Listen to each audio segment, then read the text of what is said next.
welcome to Hillsdale, where we've got the Falcons, who are off to a red-hot start, taking on the Loudonville Redbirds, who are looking to bounce back from a tough loss on the road. It's Friday Night Football, and it's streaming to you exclusively, live and free, on the OH Report, and it's coming up next.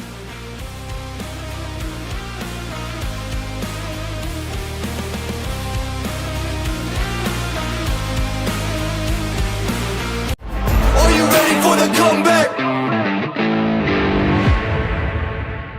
3, 2, 1, let's go!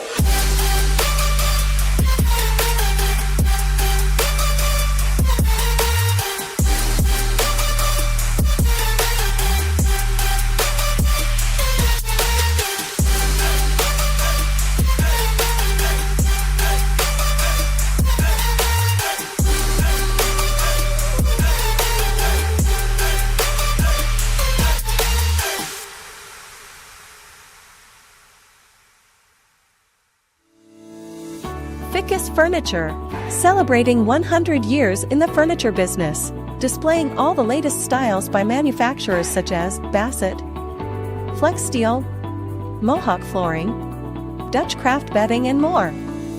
With free delivery setup and removal, make your next movie night comfortable with Fickes Furniture, quality furniture at an affordable price. Visit our Jeromesville location or visit us online at fickesfurniture.com. Since 1974, Simonson has helped their clients stay on target to meet the goals and deadlines for their projects. From concept to completion, Simonson can design a plan and build a path for success. Let Simonson Construction turn that vision into a reality. Take a look at all the action from Friday Night Football right here in North Central Ohio with great analysis, highlights, coach interviews, and so much more every single Friday night right here on the OH Report.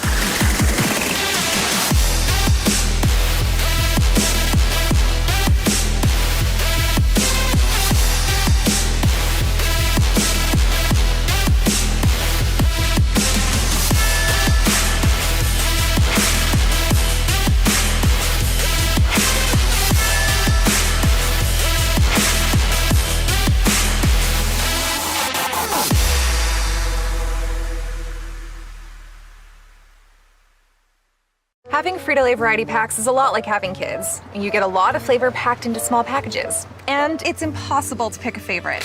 Whoa! Yeah, definitely impossible to pick a favorite. Frito Lay variety packs, packed with possibilities.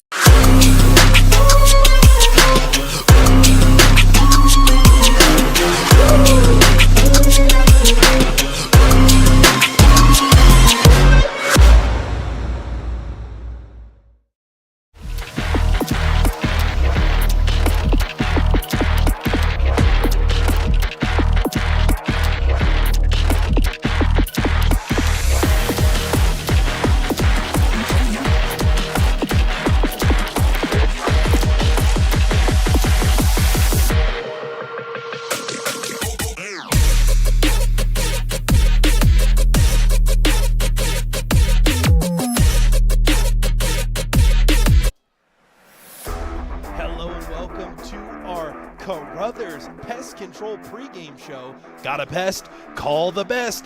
419-314-3214. Storm Bluntschly joined by the illustrious Garret Parlett. And Garrett, here at Hillsdale, it's 76 degrees and sunny. You couldn't ask for a better night to play some Friday night football. Yeah, Storm, it's hot up here. You know, I'm on top of the press box, Storm, running the camera, but Hillsdale, they're looking to come out, Storm, and continue their success so far they've had this season. However, they did lose to the Redbirds, Storm, last season, 14-0.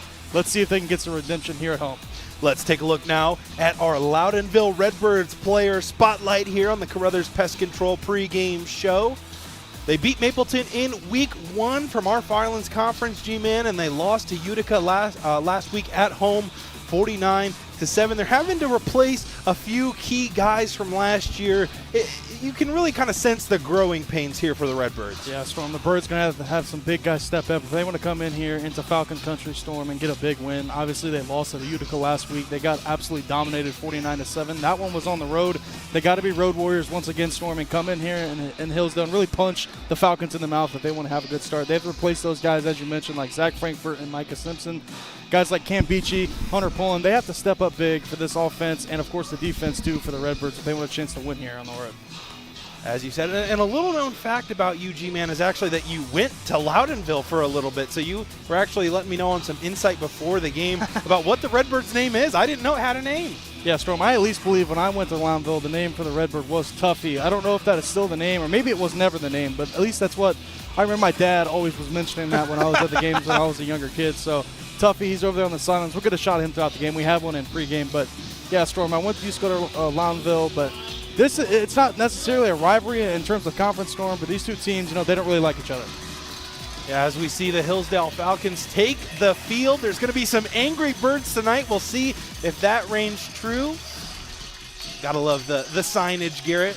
As we're going to take a look at our keys to victory here for Loudonville. They got to start quick on the road, but slow down the Hillsdale rushing attack. Yeah, Storm, as we're going to mention throughout the entire night, Hillsdale's a very run-heavy offense. They like to run that option, and to stop that, you have to stop that rushing attack. And for the Birds, if they don't get to slow that down, Storm, it could be a tough night for them here on the road. As you see the Falcons fly through the paper, trying to down those Redbirds, and we're going to switch gears now to the team spotlight for the Hillsdale Falcons.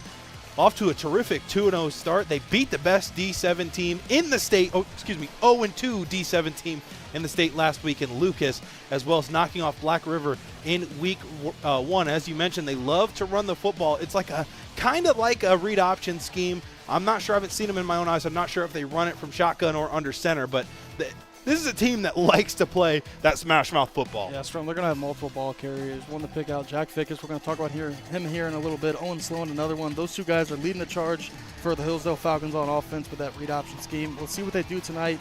And I'm interested to see how the Loudonville Redbirds match up Storm defensively and how to stop that option, because last year, obviously, they got to see it as well, and they ended up winning that game, did the Birds here. So we'll see if they can do it again, but this time in a hostile environment here on this new field. We'll take a look at the keys to victory here for the home field Falcons. Must not be one-dimensional. You talked about their run-heavy package. They got to learn to mix that up. And, oh, my gosh, Garrett, I just noticed. They have the last names on the back of the jerseys. How cool is that? Interesting fact right there, Storm, that you bring that up. But I don't know if that has any competitive advantage. No, I don't. It's just cool. It is definitely cool that the Falcons do have that on the back of the jerseys. But as you mentioned, Storm, they can't be one-dimensional. I know they love to run, the football. But for the Falcons, it has to be, they got to set up that rushing attack to be able to maybe, pitch it down the middle of the field to their tight ends, to their wide receivers, and get something going through the air. So we'll see if the Falcons can do so. And it's going to be a key, interesting first quarter, Storm. I think the team that comes out and starts fast and starts first is going to have a really good game. And that's going to do it for our Carothers Pest Control pregame show. Once again, got a pest? Call the best, 419-314-3214. Once again, that number is 419-314-3214. The Falcons are looking to get rid of those pesky Redbirds here, Garrett. But, I think we're going to be at a lot of Hillsdale games coming up here this season. So I issue a challenge. I'd like my own custom Hillsdale Falcon jersey. Number 5, Bluntschly on the back. I think it would be cool. I'd wear it around, I think. I would wear it to work. And I think a lot of people at the Ocho Port would be jealous. Well, Storm, I don't know if you can fit in a football jersey anymore, kind of past your prime, but maybe Coach Trevor Klein can hook you up with that. I hope so. I hope he goes back and he listens and they get that on the printing shop floor. As we are just moments away from kickoff, Loudonville will be receiving it.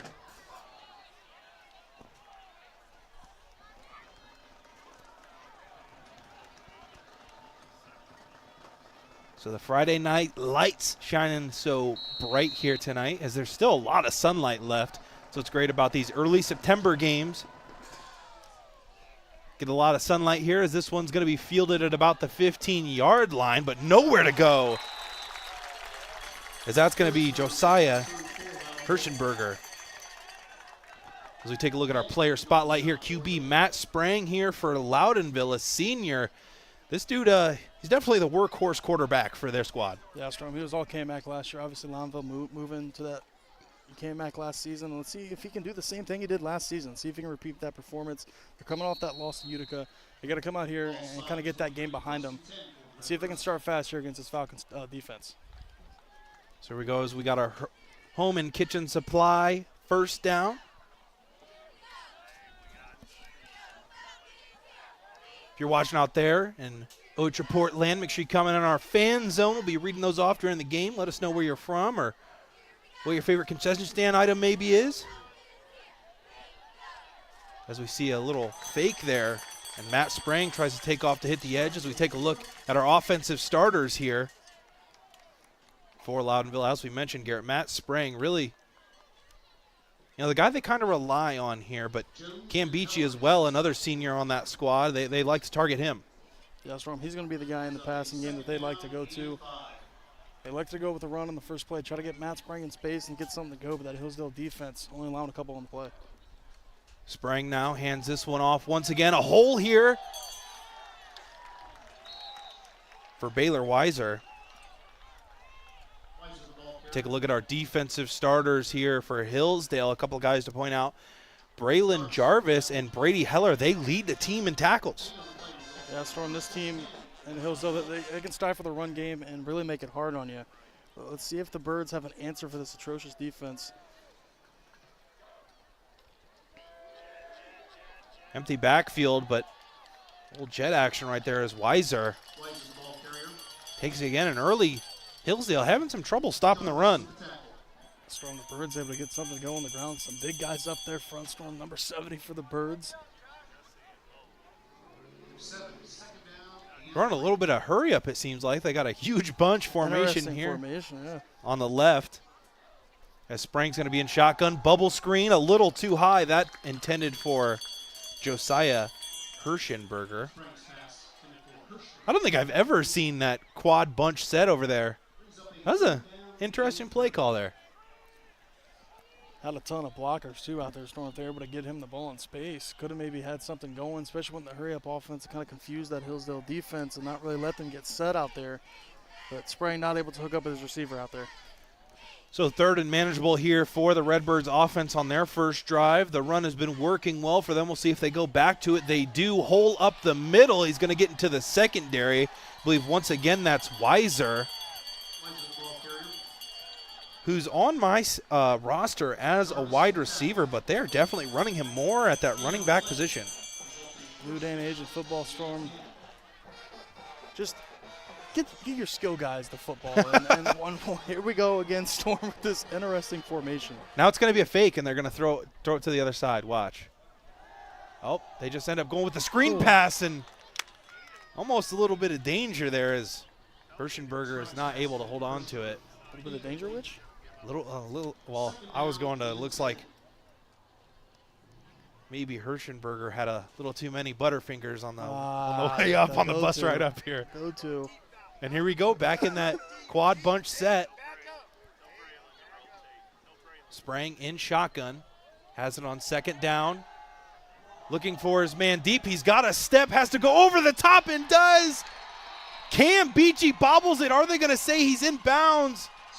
They are. What a play by the Redbirds. Wow, Storm, what a pitch and catch right there from those two. I don't know how he got his feet in, Storm, but somehow, some way he did. And they're going to call it a catch. Take a look at Beachy. On your head, young son. As Loudonville driving here on this first possession. 10 minutes left to go here in the first. Sprang has it. Hands it off, and in the trenches, Garrett, where you spent a majority of your time, in high school football, that's where Loudonville's win the battle right now. It really allowed them to open up the passing game there on that deep ball. It just can make the football game so much easier, Storm, if you can win the battle up front, win the war of attrition. And so far on this drive, they had that big chunk play, but it's been mostly the rushing attack for the Birds here on the road tonight to start this game off. That's really been working.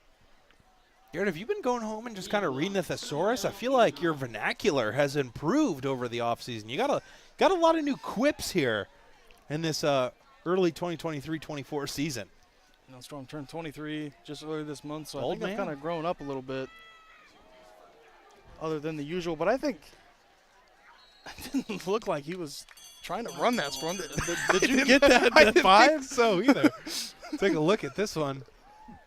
I think it was. That was number 15 for the Redbirds. Hirschenberg, I just don't think he got downfield far enough. So a little bit of a busted play, but all's well that ends well. 3rd down and 5. 3rd and goal here. I believe this will be the 2nd time that Hillsdale has forced a 3rd down. On that last 3rd down, Beachy with a big catch as Sprang lines up in shotgun. 2 receivers to his right.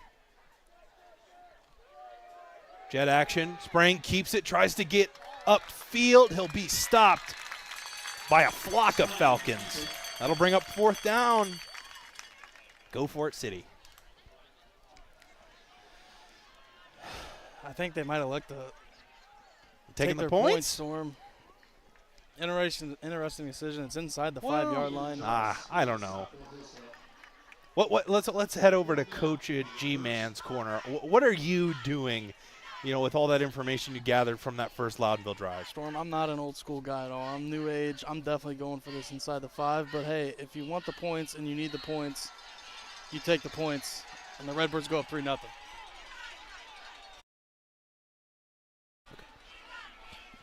That's Aiden Nybert, as one big league Berardi would say. Kickers are people too. That'll start out the scoring.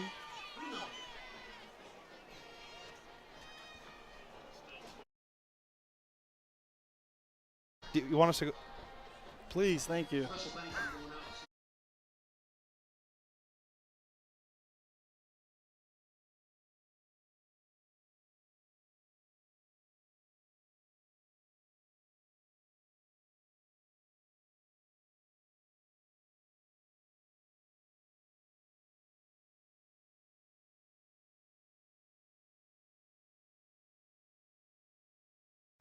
So Loudonville able to get on the board first, 3-0. It was a great first drive if you're a Redbirds fan, Garrett, although they did get stood up there on the goal line inside the 5, but you got to like what you saw from Loudonville.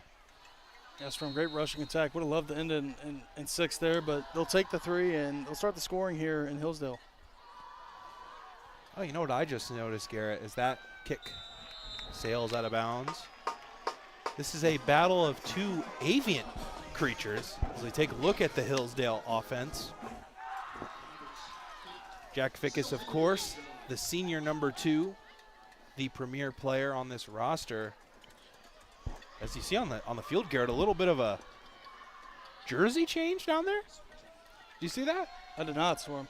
Yeah, number 15 got his jersey changed, so he literally has another jersey underneath it.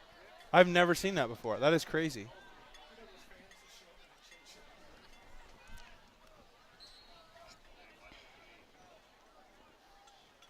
I didn't know you could change your number mid-game.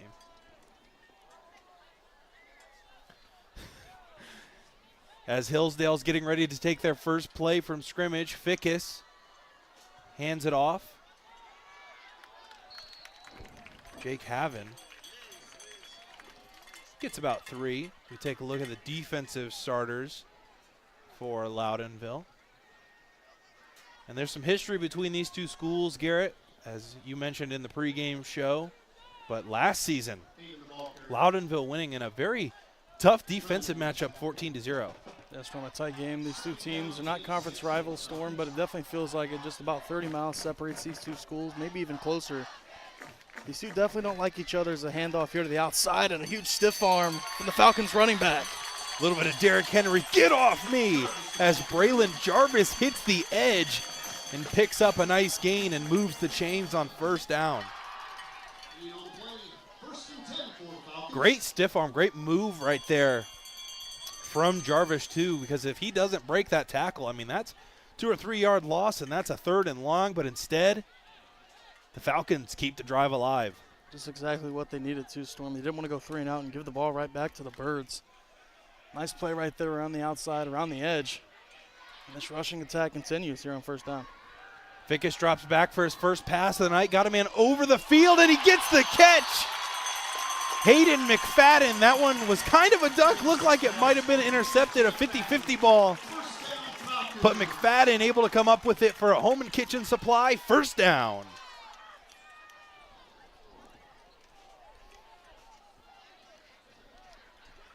As you take a look, Fickes kind of just throws it up there, a dangerous pass as Kiefer Rhodes was right there for the Loudonville defense. But a big gain for the Falcons will set up another first down. Fickes takes the snap, this time hands it off, thought about keeping it. Gives it away to, I believe, that is Brady Heller under the pile. So you didn't expect Hillsdale Storm to come out here and open up the passing game right there, but they did. Jack Fickes just 9 of 14 so far this season, Storm, but he's got 2 passing touchdowns, and right there, a beautiful throw in the middle of the field to set up Falcons here in Redbird country.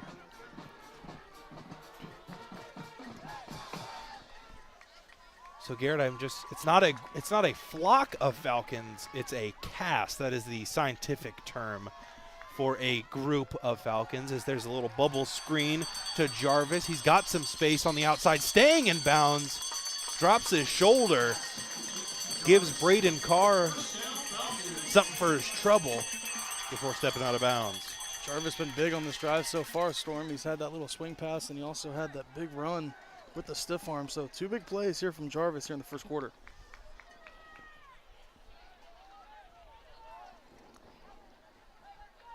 It's a battle of 2, I feel like, unique mascotted schools too, Garrett. I don't think I know of a single other Redbird.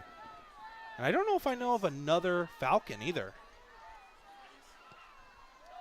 Never mind Fredericktown. There's going to be flags flying all over the field. At the line of scrimmage, we're going to get holding on Hillsdale, and it's going to put him in reverse. Not what you want to do, Storm, here on the first possession when you need some points after Loudonville is able to get something on the board to shoot yourselves in the foot. And right here, penalties could become crucial, and you don't want to start here on the first drive. 6 minutes and 32 seconds remain here in the first quarter, but Hillsdale had such a great drive going and obviously still an opportunity, but now brings up a first and long. So it's usually like the down and then Olivesburg at Crestview. So what is this, like first in Ashland? First in Worcester? First in Jeromesville. First in Jeromesville? I believe so. Hayesville? Hayesville?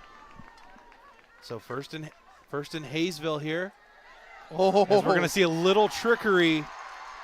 That play gets blown up. Great discipline as Jarvis gets tackled behind the line of scrimmage, and second and even further now. They read this out, Storm immediately sniffed it out, blew up that play. A couple Redbirds there in the backfield to stop that one. So now Storm second and longer, and now it's getting to the point where you don't have many plays in your playbook for second and forever. We did see the one big completion Fickes had. We'll see if maybe he's got another up his sleeve, as he's got 3 receivers to the left side, takes the snap, rolls that way. Fickes getting chased by a pack of Redbirds, decides to just throw that one away. Gets a hit stick for his troubles, as that's going to bring up third down.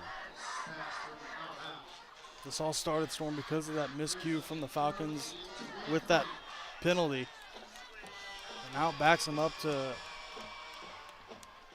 third and long. And I mean a very long, Storm. This might be just throw it up and see if you can get a chance, or maybe you run it, play it safe, and maybe try to pin Loudonville in their own territory. Yeah, is this where you pull out the coveted arm punt play, where you just kind of throw it down the field and hope your guy comes up with it, and if not, you were going to punt on fourth down anyways? Well, that's what I'm doing in Madden, Storm, but I don't know. I think Hillsdale might have the same thing, same kind of idea, but Jack Fickes making a move on his feet. Sorry, little technical difficulties there. But despite the valiant effort of Fickes, really didn't even get back to the original line of scrimmage, so I believe that's going to set up a field goal.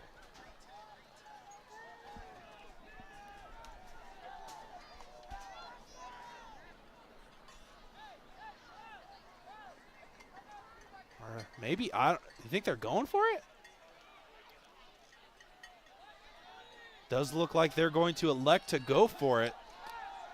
Fickes in shotgun. They put Jarvis in motion. Fickes being chased down. Tries to get out of the pocket and does. Throws across his body. Has a man in the end zone. Floats it in. Wow. Knox Lewis. Great play by Fickes to extend the play. And the Falcons get the first touchdown of the night. Wow, Storm. Jack Fickes right there did it all. Was able to find his receiver standing wide open, and that's a heck of a throw, too. On the run, put it right in the breadbasket. Storm, take a look at the replay here. Oh, my gosh. What a throw, and defensive back was almost there able to get it, Storm, but Fickes able to drop it in a hat.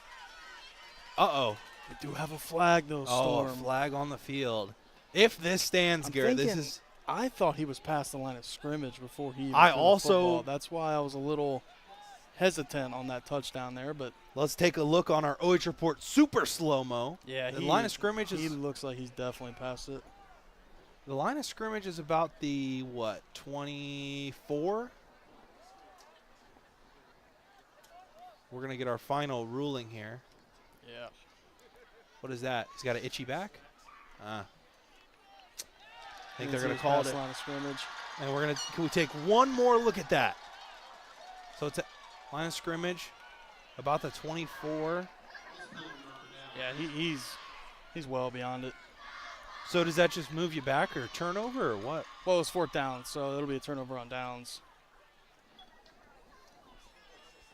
So it'll set up the Redbird offense now up 3-0, and Hillsdale Storm still holding on to that scoreboard. Still 6-0 over here on the scoreboard, but yeah, little home cooking there. They're trying to get away with it. So we got a little standoff here between our director and the scoreboard operator.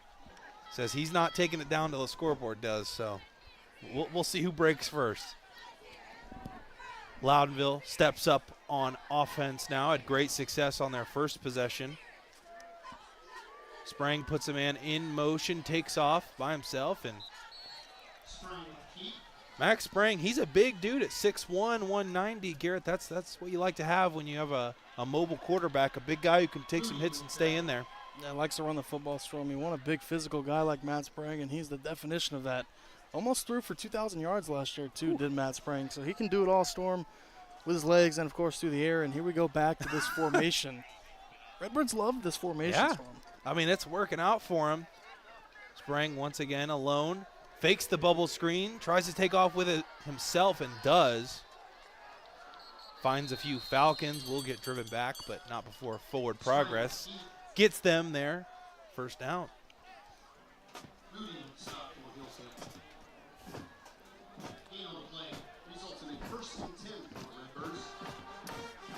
So some beautiful new turf here for Hillsdale, Garrett. This puts them in competition, I feel like, with Crestview for the best field in the local area. I'm going to give Crestview the edge because they have those, sweet lights, those party lights. But Hillsdale definitely close second as the Redbirds will rush for about 4. Not just a gorgeous field, too, Storm, over here in Hillsdale, but the entire complex. New school as well, new campus. It's pretty beautiful out here in the country. I'm getting some insider information here from our on-field reporter, Adam Thompson. He's telling us that Mount Gilead actually just installed the party lights. So there's a lot of fields we haven't been to yet this year, and I kind of want to check them out. Seems like there's a lot of things going on. Party lights definitely something new. I've never seen those before, Storm, until Crestview implemented those, but not saying they were the first school to ever do that, but first one at least I saw with my own eyes. Sprang hands this one off. It's going to be 3rd and short. Garrett, I actually just found out that Crestview invented the light bulb, and then they brought it to the party lights. So there's your insider info. How about that? Our on-the-field reporter, Adam Thompson, bringing you the info.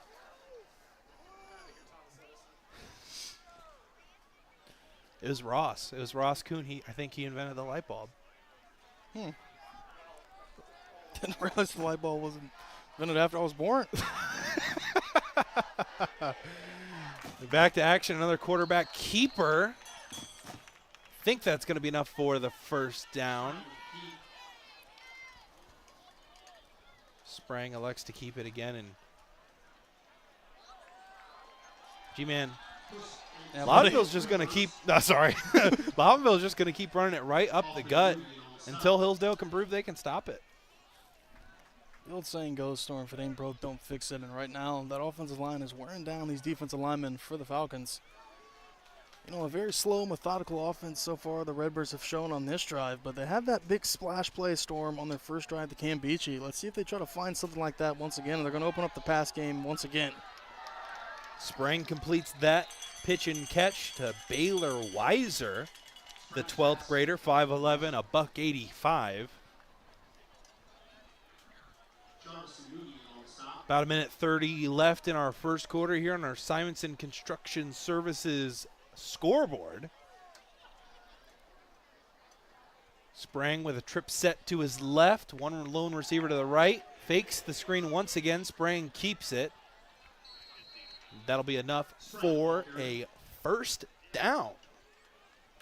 The spread out formation, Storm, is really getting, you know, those corners away from the box, and it's really forcing the linebackers of Hillsdale and, of course, the defensive linemen to get some stops. We're going to get officials time out here. Might be for a measurement. Seems like a good time to check in on some other games around the area. Big League Varieties game, Danville at Fairfield. Fairfield at Danville, excuse me. 19-0 in favor of Danville. And Crestview versus Highland. The Cougars are trailing 7-0. Looks like this. Are they going to bring out the paper card? I had to bring out the index card, Storm. Here we go. First down, baby. Bring it out. I mean, hey, the last time I saw the index card be used and then given a first down. I know exactly what you're talking about. I forget that ref's name in the NFL, and he's laughing. Well, and then isn't it Michigan? And then it's a fumble the very next play as we see the index card there. You remember that play? It was on Top 10 in Sports Center and lunch in middle school. Michigan State? I thought it was Michigan. Or maybe Michigan, the Michigan play, he was just super short and they gave it to him. But I do remember the index card in the NFL.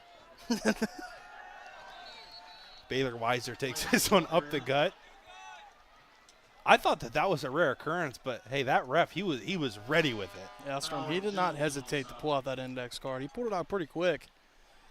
Was able to give the Redbirds a first down, and now they're marching. Just 40 seconds remain here in this first quarter. So Sprang with Weiser to his left. Quick comeback route for Cam Beachy, the star receiver. Another first down for the Redbirds. They are marching, Garrett. Man, Storman, he's not afraid to lower that shoulder. Small in stature, but look at that. How about those clean-looking Loudonville jerseys, Garrett? The all-white helmets with the Redbird outline. Those are pretty clean.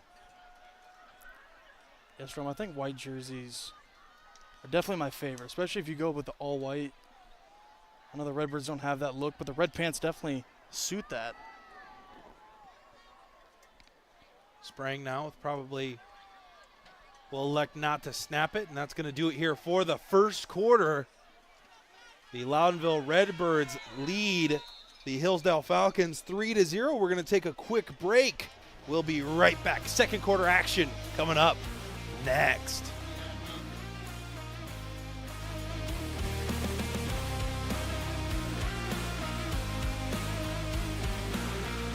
Are you ready for the comeback?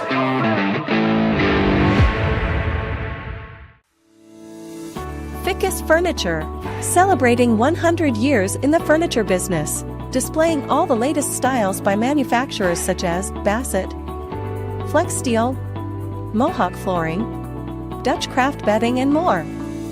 With free delivery setup and removal, make your next movie night comfortable with Fickes Furniture. Quality furniture at an affordable price. Visit our Jeromesville location or visit us online at fickesfurniture.com. Since 1974, Simonson has helped their clients stay on target to meet the goals and deadlines for their projects. From concept to completion, Simonson can design a plan and build a path for success. Let Simonson Construction turn that vision into a reality.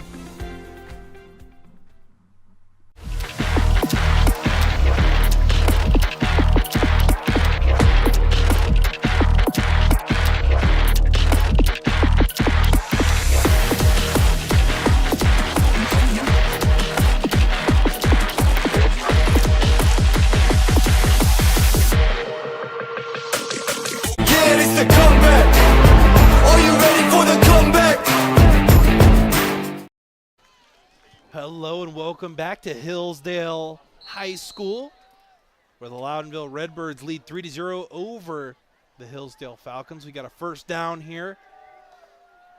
As no surprise, the Redbirds elect to hand it off to Baylor Weiser. It's been working for him all night long.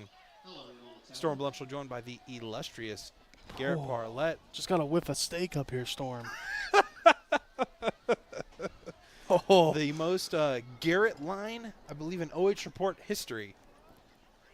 As let's take a step into Coach G-Man's corner. What do the Falcons need to do to kind of adjust to this Redbirds offense? A little bit of that? I think that's going to help, Storm. I think Hillsdale might have heard you, and they answered the bell right there. They got to get some pressure on the QB, but I think they have to stop the running attack of the Redbirds. They're just able to crunch out small gains, Storm, but it's more than what you think it is when it's just 2-3 yards at a time. You're wearing these guys down, and they're getting tired. They're spending a lot of time out there on the field as the defense, especially the defensive line. So the Redbirds' attack so far, it's been slow and methodical, but it's been working, and we go back, Storm, to that quad set. Might have been the steak smell driving the Hillsdale Falcons. Give them a second wind as we see another bubble screen here for the Redbirds. Believe that was Josiah Hirschenberger, excuse me. That'll bring up fourth down on another interesting spot. We saw this one, Garrett, earlier in our first drive. Loudonville elected to take the 3, but will that be different a little bit further out? I would think, Storm, if you're going to go for it here, you must think that you don't like your chances of making the field goal from this distance. So I think you elect to go for it if you think you have a better chance of getting the first down, so they're going to go for it. Sprang now runs to his left. They fake the screen. Sprang tries to go to his right, pushed out of bounds. There's going to be a flag on the field, but if it stands, a great stand from the Falcons defense. That is going to stand as there's going to be a hold on Loudonville.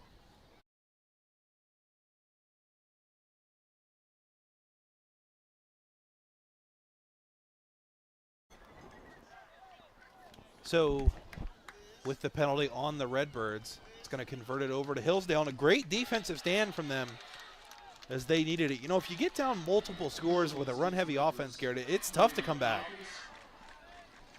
Hillsdale needed that stop, Storm. They need to get some momentum on their side, and now they're going to have a chance here. They're backed up in their own territory here, but they got to get this offense going and go down here and get some points on the board.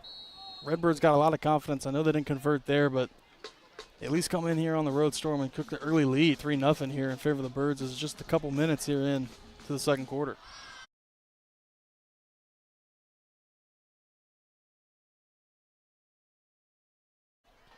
So here we go, a big hole for the Falcons on first down.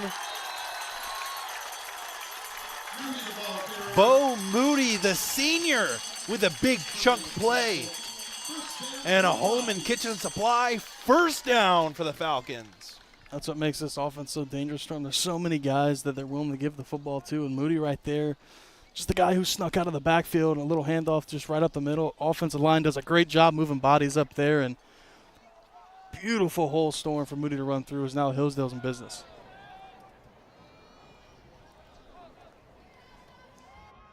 Has it? Will get tackled, coughs the ball up, but luckily Braylon Jarvis there to recover.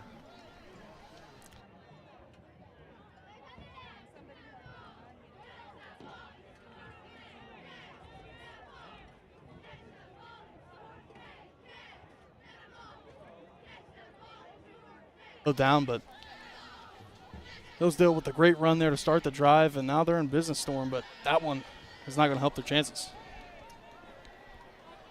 So it'll be second and a little bit longer than usual. Fickes in shotgun takes the snap, dumps this one out quickly.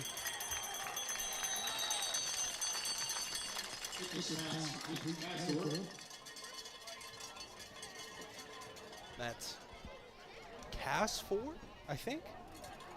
It's not on my roster, so we'll go with that. If anybody knows the phonetic pronunciation of that last name, I'll take it in the comments. As it's third and a little long here for Hillsdale, trying to put together a scoring drive as Loudonville leads them 3-0. Low snap, Fickes once again, same place, same side. A reaching out catch will bring up first down for Hillsdale. That's just too easy. If you're the Loudonville defense, Storm, you got to get up. You don't. I know you're trying to protect, you know the long play. You don't want to come up and play a press man coverage, but you can't just allow them to run freely. 6-7 yards down the field, just take an out route there for an easy pitch and catch, but kind of playing that bend don't break defense here for the Birds, not allowing anything past them.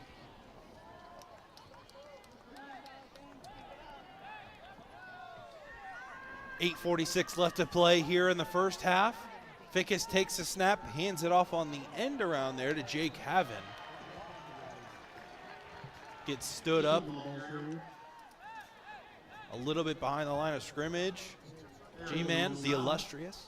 These two teams, they both seems like they rely a little bit on trickery. Yes, from that read option. I believe it's a triple option offense that Hillsdale is running is completely all trickery. I ran that in high school, and it was not fun to learn all the terminology, but it takes a lot to learn, and it's definitely one of the harder offenses to stop. And there's a lot of guys that touch the football, and there's a lot of areas of the football field to go to. And right here, a pitch outside to, I believe, Jarvis, but good gain and keeping them legs churning, but Redbirds there to bring him down, and it's going to bring up a third down.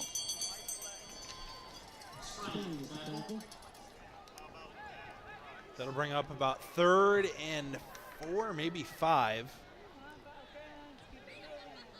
So we've seen the Falcons in this 3rd and medium a couple times here tonight. We'll see if they can convert. Let's see how the coverage is, Storm, on the wide receivers on the outside. See how far back the Birds defenders are playing the secondary there. Could be another pitch and catch here. They're doing right back to it, Storm. Just a little out route. That time, Fickes with an overthrow. He had him wide open, just not able to connect. Yeah, so definitely the right play to call there, I feel like, is the sidelines of that. I mean, sidelines have been open, but they're gonna get, if Loudonville's gonna play that far off, you got to take what you can get, and that worked in Loudonville's favor. Really, like he let Hillsdale kind of beat themselves right there. Fickes not able to connect with his wide receiver, but they're gonna go for it here, Storm. 4th and 4. Let's see if the Loudonville secondary plays the exact same way they've been playing, and it looks like they're gonna play a little tighter, at least on that far side. Do not be surprised if this goes to number 85 on the bottom of your screen on a little out route. They're going to get him, Storm, as they on got the him to jump. Looking a lot like me out there, Garrett. They're going to call a timeout. I think Hillsdale, I don't see a flag on the field. I saw a timeout signaled from a referee here on the Hillsdale sideline. Yeah, going to be a timeout, too, and I think they might have got him, Storm, after the timeout was already called, unfortunately, here at the end. Not sure if it's on the replay or not, but yeah, they definitely got him, too. Yeah. So we couldn't see the ref at the bottom of the field or, Hillsdale's coaching staff, but if they didn't call timeout, they were definitely offsides there. So does that change your mind anymore here, Garrett, or are you still going for it, or I think maybe it's time to kick the... Don't tell me you're going to try to kick a field goal. Field goal, sorry. Okay. Trying to punt I'm about to say, we got Justin Tucker out here or something.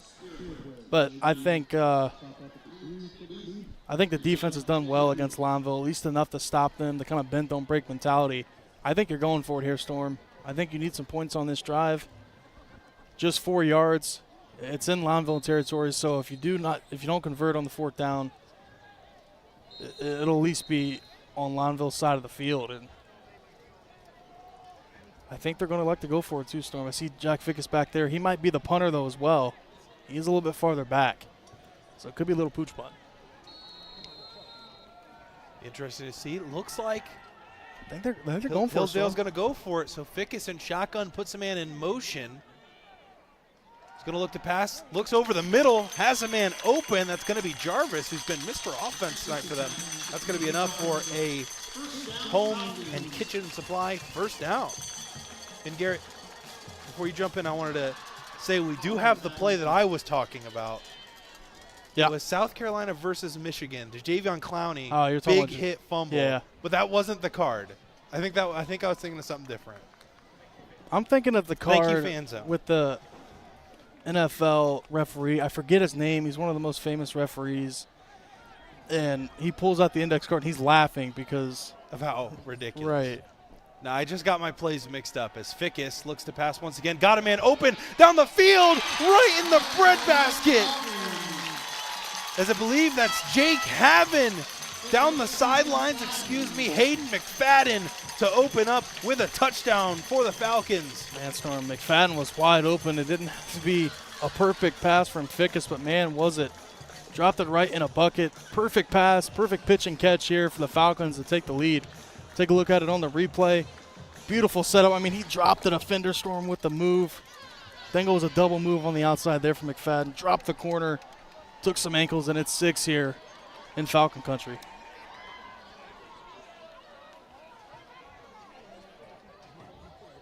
The PAT is up, and it's good.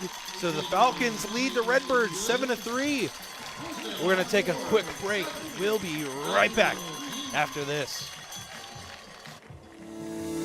Fickes Furniture, celebrating 100 years in the furniture business, displaying all the latest styles by manufacturers such as Bassett, Flex Steel, Mohawk Flooring, Dutch Craft Bedding, and more. With free delivery setup and removal, make your next movie night comfortable with Fickes Furniture. Quality furniture at an affordable price. Visit our Jeromesville location or visit us online at fickesfurniture.com.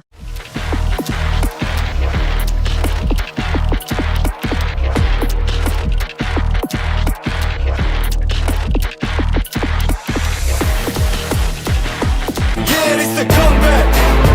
Are you ready for the comeback? Welcome back to Hillsdale, where the Falcons are on the board now, 7-3 over the visiting Loudonville Redbirds. As we take a look at it, Fickes to McFadden. McFadden shook the defender out of his shoes there to drop that one in the bread basket for 6. Storm Bluntschly joined by the illustrious Garret Parlett, by the way. And McFadden, Storm, doing the place kicking here, too. Saw him just kick that off. Beautiful kick, too. That one's going to be returned by the Redbirds. It's Josiah Hirschenberger. Let's see how this Loudonville offense responds now being down, Storm. They've been out ahead this entire game. They went down on their first drive, got that field goal. Now down in score, Storm, 7-3. As the Falcons took the lead on that touchdown pass from Fickes to McFadden. See if maybe they open up their passing attacks from. They had that big splash play on the first drive to Cam Beachy. Let's see if they maybe go back to that a little bit. It's been mostly pretty run heavy here in the second quarter for the Birds. Got a good student section here for Hillsdale. What is it? Highlighter night? Oh, construction night, right? I don't know. Yeah. Yeah, it looks a little bit like Route 30 over there, but that's neither here nor there. I think we're going to see a timeout here from Loudonville. As look at, I wonder who's copying who, Garrett. Look at Loudonville over there on the far side. They got the same highlighter night going on. Yes, Rom, I don't know if that was planned or not, but I know these schools aren't separated by too many miles. So maybe a little irony. It was Gene Sterator. I'm reading. Yep. Gene Sterator, that's exactly right. I'm reading an ESPN article. Yep. It's unusual to bring out the index card, but not against the league rules. Cowboys versus the Raiders. And that was a big play. That, I guess, turned out extending Dallas's game-winning drive for a 20-17 victory over Oakland. Wow. So the index card playing some pivotal roles. Gene Steratore is a riot, though. I do like Gene Steratore. Good referee. Probably my favorite ref in all sports. I don't know if he is still reffing or not. I haven't seen him in a couple years, so I would assume he has retired. He's an old guy. Out of the timeout, it's going to be Matt Sprang rolling to his right, looking downfield. He has a man over the middle, almost picked off, but somehow that one thrown on a frozen rope is Hunter Pollen, the senior, with a big chunk play to set up a first down. I do want to do a little name correction for you, Storm. That is Hunter Pollen. I do know that because I believe I played baseball with his older brother, Dylan Pollen, when I used to go to Loudonville. Did I say Pollen? Said Pollen. My bad, guys. But Hunter Pollen with a big reception. As I mentioned, first down. Sprang keeps this one. Goes up the gut. Will pick up about 3. So a little bit unusual for the Redbirds to come out on the first play of the drive and pass, but it worked as they go back to the ground game on that one. He really led this time of possession Storm battle. Kept the ball away from that Hillsdale offense, but that last possession weren't able to stifle them. Able to hit McFadden in the end zone was Jack Fickes for the Falcons. And now Loudonville down 4 points here with 5:44 remaining. Another formation here, Storm, where 4 receivers are out wide. This time they go to the opposite end of the field, but I believe that one was batted down by the defensive end there. So maybe Hillsdale starting to figure this offense out here for Loudonville.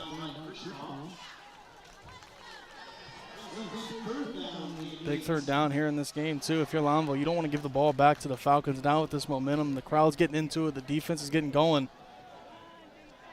Even if you're not going to score, you at least want to try to get another first down and at least take some of this clock away from the Falcons. Empty backfield, another interesting formation as Sprang's going to roll to his left, getting chased down by some Falcons. Little too high, and that's going to bring up 4th down, so you can definitely sense the momentum shifting here. That's a tough throw even for Patrick Mahomes to make there from Garrett. Had a couple of Falcons right in his face trying to sack him there, but we got a Hillsdale Falcon Storm down here on the other side of the field. I believe that's Jarvis, too. Pivotal player here for Hillsdale. He's got a small limp on the field as the trainers are heading to check him out. That would be a big loss as he leads his team in tackles and has been one of their offensive centerpieces here. Seems to be just a cramp. That's all we're hoping for, at least, is Jarvis a talent for his squad offensively. What? So, Garrett, when you were in high school, what was your kind of regimen for, you know, when you were cramping up on the either on the sidelines or on the field? Well, Strom, I've always been kind of the guy that says walk it out, because I felt like Mr. Tough Guy, huh? Well, no, not in that sense. Just like walk it out, like get it moving. But I'll tell a story after this play. I don't want to interrupt this play. I have actually a pretty cool story about a cramp in the middle of a game. So here we go, 4th down. So it seemed like the Redbirds were going to go for it, but Sprang, I think, is going to like to punt this one away, and a good one at that. Takes a little bit of a Loudonville bounce. Well, down at about the 15-yard line. All right, story time. All right, Storm. So I believe we're playing South Central, and this is a big game because South Central was going to go to the playoffs this season if we didn't beat them. Last game of the season. And so I'm sitting in the huddle, and I feel the cramp in my thigh, in my hamstring. Like, I can feel it coming, and I'm like, oh, no, dude. Like, I can't come out of the game. So I'm walking towards the huddle, and I have the cramp. I'm, like, hobbling towards the huddle. And I was like, as soon as I get down to my stance, dude, it's going to hurt so bad. And, like, I'm going to, like, not even be able to, like, even have any effort on this play. As soon as I got in my stance, it just went away. It was a miracle because I was very scared. I was like, I'm going to get demolished. Just get blown off the line because of the cramp as Fickes keeps it this time, bounces to the outside, got a couple blockers in front of him, jukes back inside, hurdles the man, still going strong. Is going to be dropped at about the 50-yard line, excuse me, the 45. What a big play on the ground for Jack Fickes. Great play right there from the QB, Jack Fickes, just using his blocker storm as a convoy. Some of his blockers thought he was already down. He had to kind of push him forward there towards the end. Great blocking on the outside out there on Sprang. And then key blocks from Jarvis. He had to keep blocking, and he didn't really know what happened. But getting spun around, doesn't really know where he's at. But Jarvis with the great block. Coming off that cramp, too, we at least believed to be, was Jarvis. And next play, Storm made a huge one. That Jarvis getting used like a riot shield there in Warzone as he hands this one off. So we've seen some big chunk plays from both teams, Garrett, and that's kind of, you know, what's been dictating this game. Hillsdale with just a few more as they're up on the scoreboard. That'll bring up 2nd down and 7. You know, Loudonville came out here and started fast, Storm, and ever since then it's been all Hillsdale here. They've stifled that offense of the Redbirds. They've got their own offense going. They've done a great job mixing in the run and the pass, and it's done wonders for them. And that's why they're moving the ball, and it brings up about a 2nd and 7. So Garrett, K-Mac plus in his house here tonight. He's saying Loudonville versus Hillsdale. It's an underrated rivalry, and that's kind of what we were saying. It's like that Crestview East Knox. As Fickes gets this one away, takes a lick for his trouble, but gets it on the other side of the field for Hayden McFadden, and another 1st down for the Falcons. It's kind of been his go-to guy, Storm has been McFadden right here. Don't know if Fickes realized how open he was right until he got rid of it. Nobody even near him, and McFadden able to get some yak there as well. Big shout out to K-Mac Plus. He's a cool dude. I met him for the first time this year, like a couple weeks ago after him, you know, being kind of like a mystery man behind the scenes. It was good to meet him. He's a cool dude. I don't know. I thought Trav was K-Mac Plus. There was a rumor that Travis was K-Mac Plus. So maybe he's paying an actor. I don't know, as we're going to see a timeout from Hillsdale. Yeah, I forgot about that rumor where everybody was like, dude, it's Travis. Travis is K-Mac Plus. But no, I wouldn't be. I mean, he calls himself K-Mac Trav. So, I mean, that's up for him to debate, not me. How many nicknames does Travis have? He's got the most nicknames. There's K-Mac Trav. Yeah, K-Mac Trav, Big League Berardi. Big Mac Trav. Big Mac Trav. Big League. Trav, that's kind of just another one. And Big League. What? Yeah, West Virginia's chosen son. Where did he go to high school? Where did he go to high school? Oh, Archbishop Donahue. They don't even exist anymore. Well, good for Bishop Donahue. You know, Travis is carrying on the legacy of them. Where's that jersey? Although big props to him, man, because if I had a jersey from high school, it would not fit me anymore. So big props to him. K-Mac Trav, if you're listening, man, they'll all love for you, brother. There's about 3 minutes and 51 left in the 2nd quarter out of the timeout. Fickes with a guy right behind him.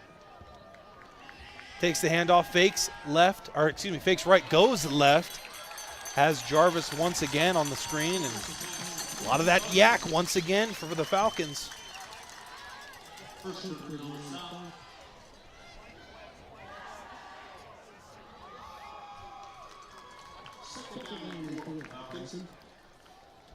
Second down, about 4 for Hillsdale, as they're in very good position to put up some more points before halftime. Loudonville, man, they got to stop this bleeding. Fickes, 2 guys to his right, 1 down to his left. Takes the snap.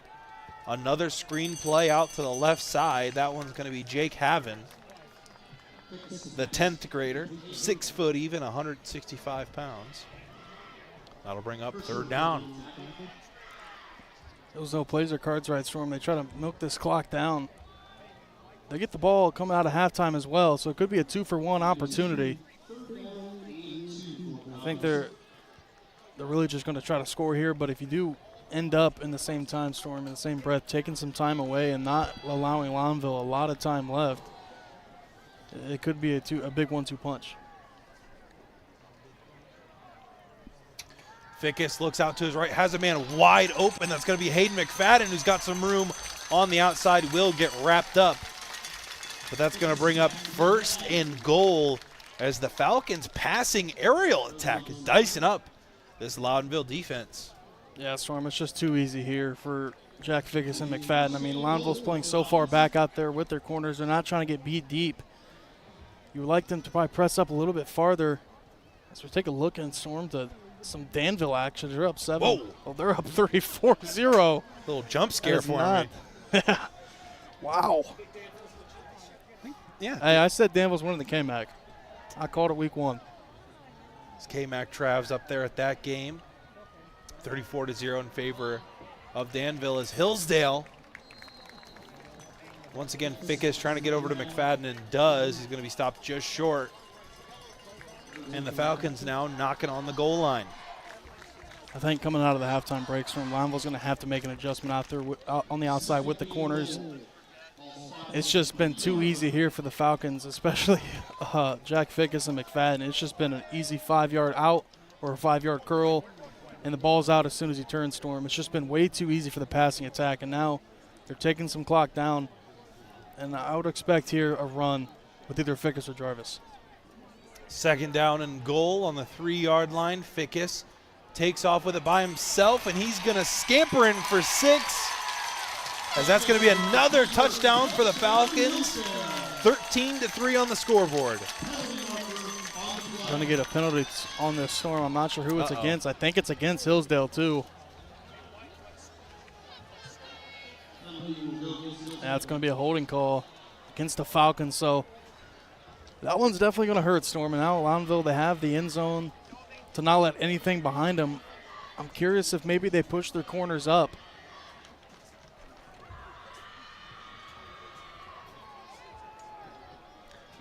Yeah, that's potentially 14 points has come off the scoreboard due to penalties for the Falcons. We'll see if this one is as detrimental as their first one. It's going to be 2nd and goal from about the 15-yard line. You see the corner there, Storm, on the far side of the field. He's up a little bit compared to where he was initially. Fickes looking to pass, now trying to run. Wrapped up in a 3rd down coming up for the Falcons.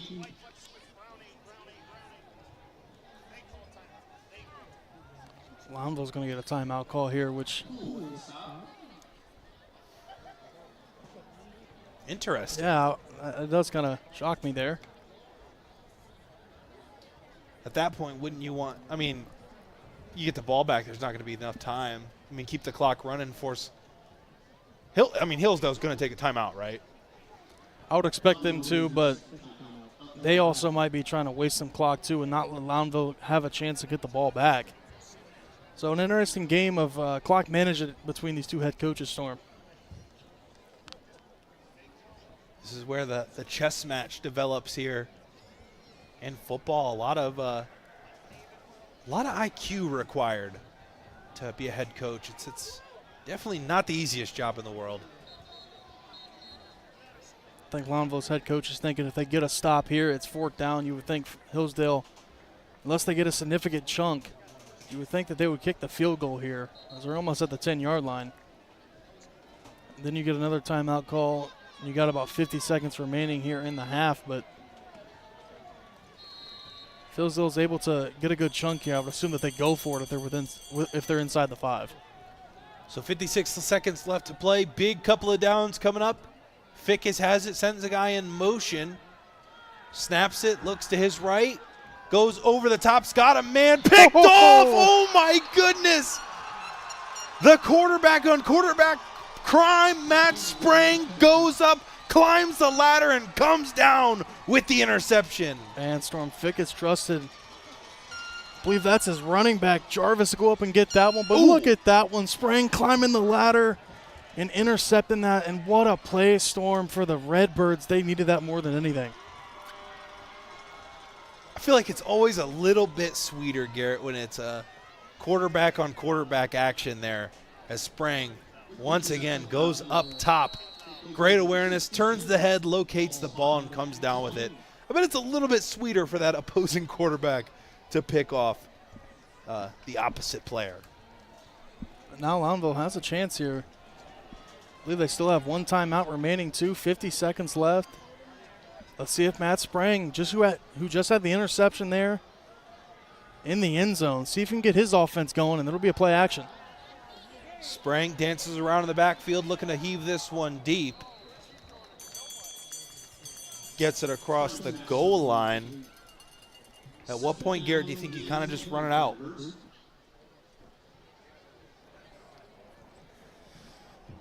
It's going to be a chess match because I wouldn't be surprised if they go for a pass here and then they elect to try to run the clock out if Hillsdale takes a timeout. Both teams only have one left. Back to this spread out formation. Not the 4 receivers, though, Storm, just 3 on the right side.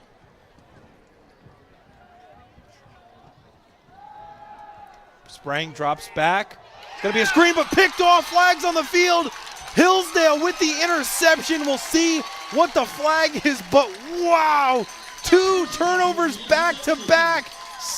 Hillsdale once again knocking on the door. Man, Storm, they looked like they were trying to set up a screen, but it was snuffed out. Let's see what the flag is for here. I think it's a legal man downfield. I think the play is going to stand.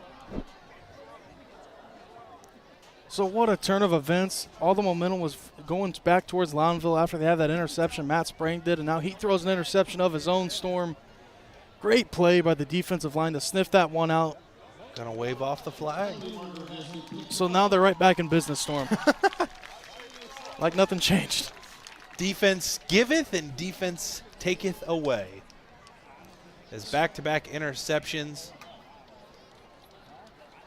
So here we go with the chess match once again, Garrett. This time, though, fresh set of downs for Hillsdale. They're going to have to stay disciplined. You don't want to see any penalties here. It'll be a nightmare for the Falcons. But in this game, they've had a history of doing it here in the red zone.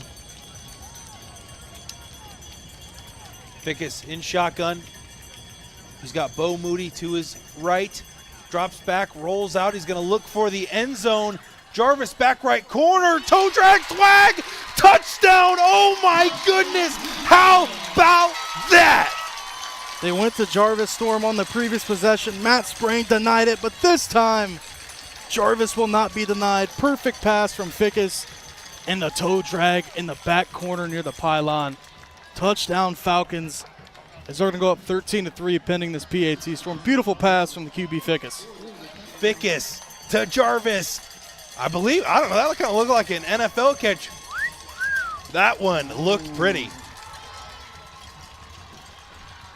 So just like that, 2 quick turnovers in Hillsdale pending this PAT.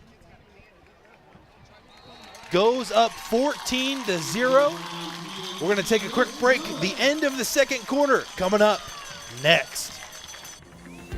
Since 1974, Simonson has helped their clients stay on target to meet the goals and deadlines for their projects. From concept to completion, Simonson can design a plan and build a path for success. Let Simonson Construction turn that vision into a reality.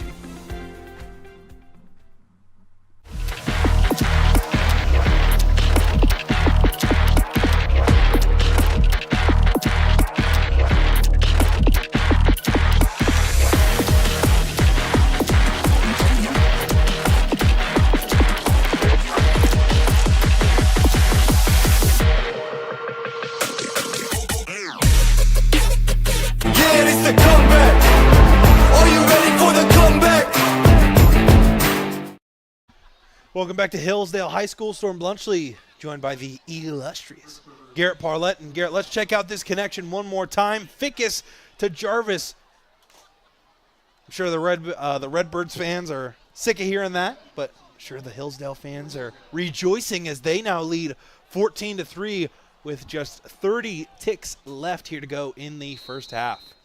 Now you go back to question that pass play Storm decision from Loudonville to try to be aggressive. I think it's the right play. Obviously wasn't executed the correct way because of the interception from Matt Sprang and Hillsdale, but maybe you would like to just run that out, but it's hindsight. Obviously it's 2020. It's much easier to read it on this side of the clock now, but I think I agree with the play call. Storm, I would have been aggressive, just like Loudonville's coaching staff was. But now I think I don't know now. Now it's good. Now what do you do? Now you don't know. Yeah. Now I think you have to be aggressive.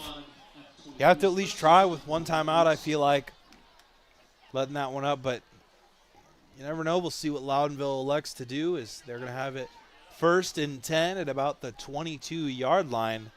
They're going with that trips bunch package on the spread out this time, but trips on the right. I think it would also be a different story if they were getting the ball coming out of halftime Storm. They're not. Hillsdale is, and now Sprang, he's going to unload it and get a little easy game. I believe that's Beachy out there. So here we go, Garrett. How far can they dink and dunk down the field with just 21 seconds left before you have to take a big shot downfield? It's going to be hard to take a shot, too, considering the Falcons. They're going to play too high safety Storm, and they're going to play off coverage. So prevent. They're going to try to let nothing behind them. As we take a look down at Danville, as they're putting it on Storm. Putting on the home cooking is now Sprang's going to unload deep. He's got Beachy. That one, though, broken up by Hayden McFadden. Great defensive awareness to get in the middle of that one. Big size difference out there, too, Storm, between McFadden and Beachy, excuse me. Beautiful coverage, too. Slaps that one away, gets the pass deflection, and now brings up 3rd and 4. They're going to continue to stay here in this passing formation. Send a couple guys out wide, and then Beachy over there to the boundary. So Matt Sprang in shotgun, 4 receivers to his right. Another dink and dunk pass. That one, whoo! Hate to see that as an offensive coordinator. Falls out of bounds. Cam Beachy, though, was the intended target, and that's going to bring up 4th down, and this will most likely be the end of the first half here for us. I mean, you have to punt this football away. No question, yeah. Just seems to be a little confusion on the Loudonville sideline. I would think you have to punt. I mean, if you don't get this, you're giving Hillsdale at least a chance. I mean, it's not a great chance, but you still have a chance. Least, yeah, they try to kick a field goal. I think Sprang is back in that pooch punting formation Storm, and he is, and almost gets blocked. And not a great punt either, so. Oh, 3 seconds. Probably just need this one out and go into half, but Loudonville started fast, Storm. Thought Hillsdale might have had some pregame jitters. They lost to Loudonville last season, but so far they've been all over the Redbirds here in the second quarter. So this play is going to wrap up here our first half. It's been an interesting one. Battle of momentum here between these two out-of-conference rivals.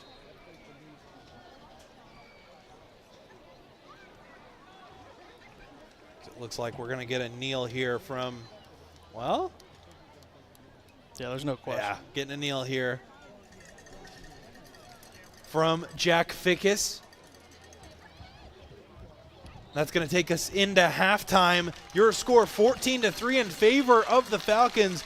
You're going to want to stick around those second half action coming up, as well as our band and halftime show. We're going to take a quick break throw. We'll be right back after these messages.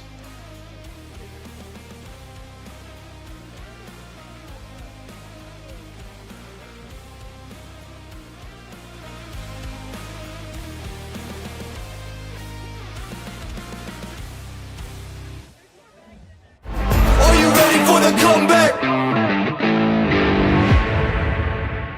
3, 2, 1, let's go.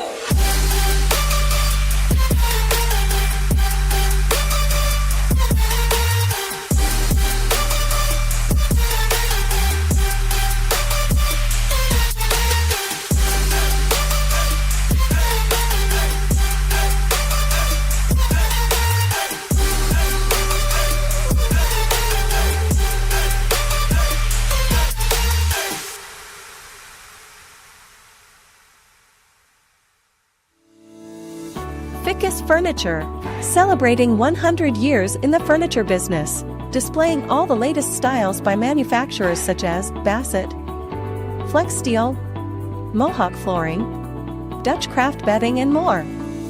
With free delivery setup and removal, make your next movie night comfortable with Fickes Furniture. Quality furniture at an affordable price. Visit our Jeromesville location or visit us online at fickesfurniture.com. Since 1974, Simonson has helped their clients stay on target to meet the goals and deadlines for their projects. From concept to completion, Simonson can design a plan and build a path for success. Let Simonson Construction turn that vision into a reality. Take a look at all the action from Friday Night Football right here in North Central Ohio with great analysis, highlights, coach interviews, and so much more every single Friday night right here on the OH Report.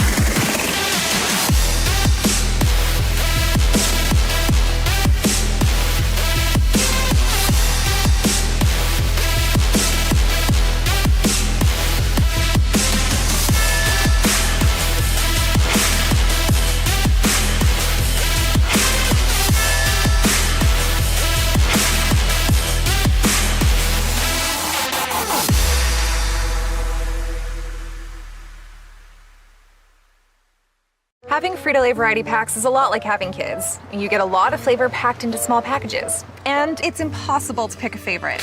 Whoa! Yeah, definitely impossible to pick a favorite. Frito Lay variety packs, packed with possibilities.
put your hands together for the 2023 Hillsdale Falcon Marching Band.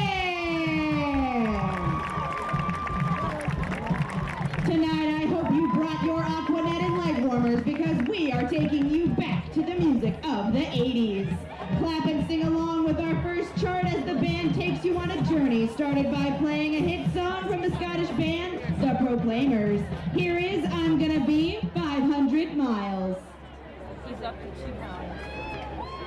Yes, she is a big 114. He was 20. He was 22.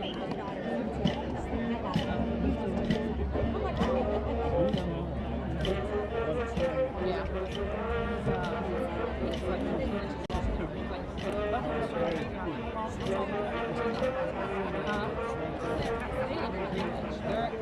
They're down to 3.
Next up tonight, we bring you a song from the soft rock scene of the 80s. This song from this classic band saw thousands of radio plays throughout the U.S. and quickly became the group's signature song. Sing along as we play Journey's Don't Stop Believin'.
of the 80s. The English heavy metal rocker Ozzy Osbourne wrote this song to express his emotions on the Cold War. Please enjoy as we close with Crazy Train.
Ladies and gentlemen, your 2023 Hillsdale Falcon Marching Band! The Hillsdale Falcon Marching Band again thanks you for your encouragement of music education in your schools and schools around the nation.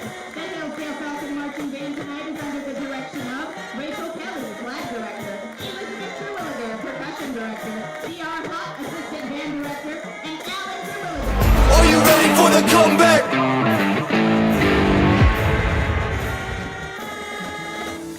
Fickes Furniture, celebrating 100 years in the furniture business, displaying all the latest styles by manufacturers such as Bassett, Flex Steel, Mohawk Flooring, Dutch Craft Bedding and more. With free delivery setup and removal, make your next movie night comfortable with Fickes Furniture, quality furniture at an affordable price. Visit our Jeromesville location or visit us online at fickesfurniture.com. Since 1974, Simonson has helped their clients stay on target to meet the goals and deadlines for their projects. From concept to completion, Simonson can design a plan and build a path for success. Let Simonson Construction turn that vision into a reality.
Hello and welcome back to the halftime show, the Carothers Pest Control halftime show.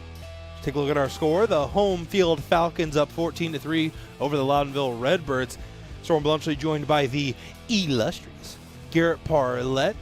Garrett, it's been a tale of two quarters here so far. I feel like that first quarter was, mainly controlled by Loudonville, and then the flip side there in the second quarter as Hillsdale able to go up with a reasonable size score. Yes, from that passing attack for Hillsdale woke up, and Jack Fickes and McFadden, they were a 1-2 punch, Storm, that Loudonville really had no answer for. They were playing that off coverage, and Hillsdale was just, diming them up all over the field. There was just too much space between the cornerback and the wide receiver, Storm. It was just an easy 5-yard out route, an easy 5-yard curl route. Loudonville had no answer. If they want any chance to come back in this game, they got to press up on those wide receivers. They can't let it be that easy for Fickes and McFadden out there on the outside if they want a chance to win. You take a look at the stats here at halftime, Storm.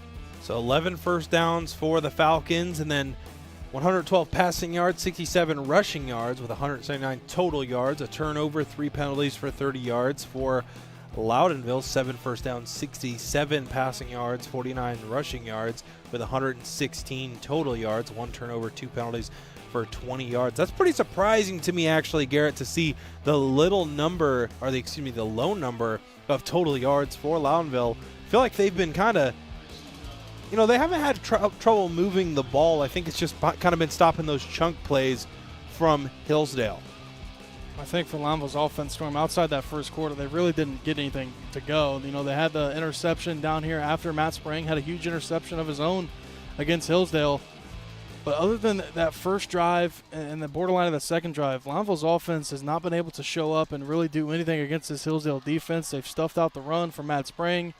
And, of course, the passing attack from Sprang and his wideouts hasn't been able to click either for the Redbirds. So giving the ball back to Hillsdale to start the half, they got to get some momentum on defense. They got to come out here and get a stop. You don't want to go down almost 3 scores against the Falcons if you want a chance to win this game. So this one going to stay in bounds. What a kick there as Loudonville is going to return this one. Got some space.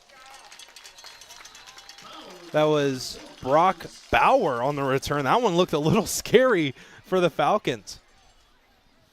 Almost a chance there for Bauer to take that. He had a seam, but great kick from the place kicker of Loudonville. A little backspin on there. Almost coffin cornered that, but great awareness from Bauer to collect it and get a decent return on as Hillsdale start their offense here at about the 27-yard line.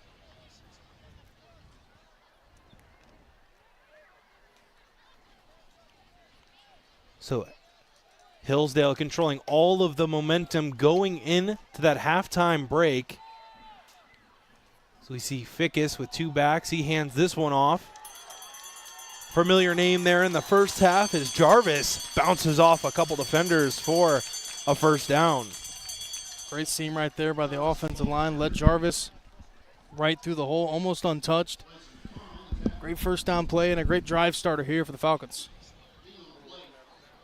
Take a look at our halftime stats here for Danville. 343 total yards of offenses. Danville is completely dominating at home. Fickes in the shotgun once again. Decides to pass this one. Has a man. Little pitch and catch. And we've been seeing a lot of that, Garrett, that kind of comeback out route on the sideline. They have been dotting up the Redbirds. Redbirds are playing that bend, don't break defense. They don't want to let anything behind them, don't want to allow anything over the top, and that's what's going to hurt you if you do that kind of defense. But in the same vein, Storm, if you don't want to press too far up and then get beat over the top. So I understand playing that soft coverage, but as of right now, it has been working, and it's just too easy here for the Falcons offense. Fickes hands this one off. Jarvis has some space on the outside. Makes a man miss. He's got 2 guys ahead of him. He takes it to the 20 and is eventually pushed out of bounds by Matt Sprang. And Jarvis has his paws all over this game. Big-time runner of the football and another huge run here, and great line work up front from the big fellas, carving out a nice hole, and Jarvis hits it with a full head of steam, and he's off to the races. Just barely gets pushed out of bounds there from Matt Sprang. If Sprang wasn't there, Storm would have been 6, but now Hillsdale knocking on Loudonville Redbirds territory.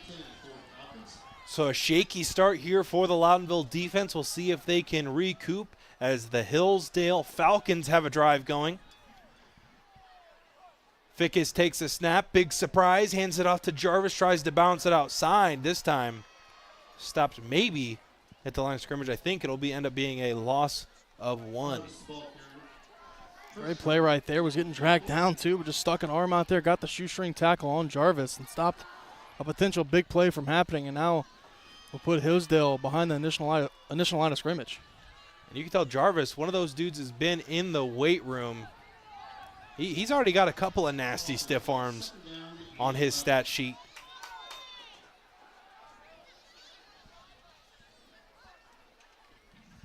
Fickes now decides to keep it himself, but stonewalled once again at the line of scrimmage. Going to bring up 3rd and 11.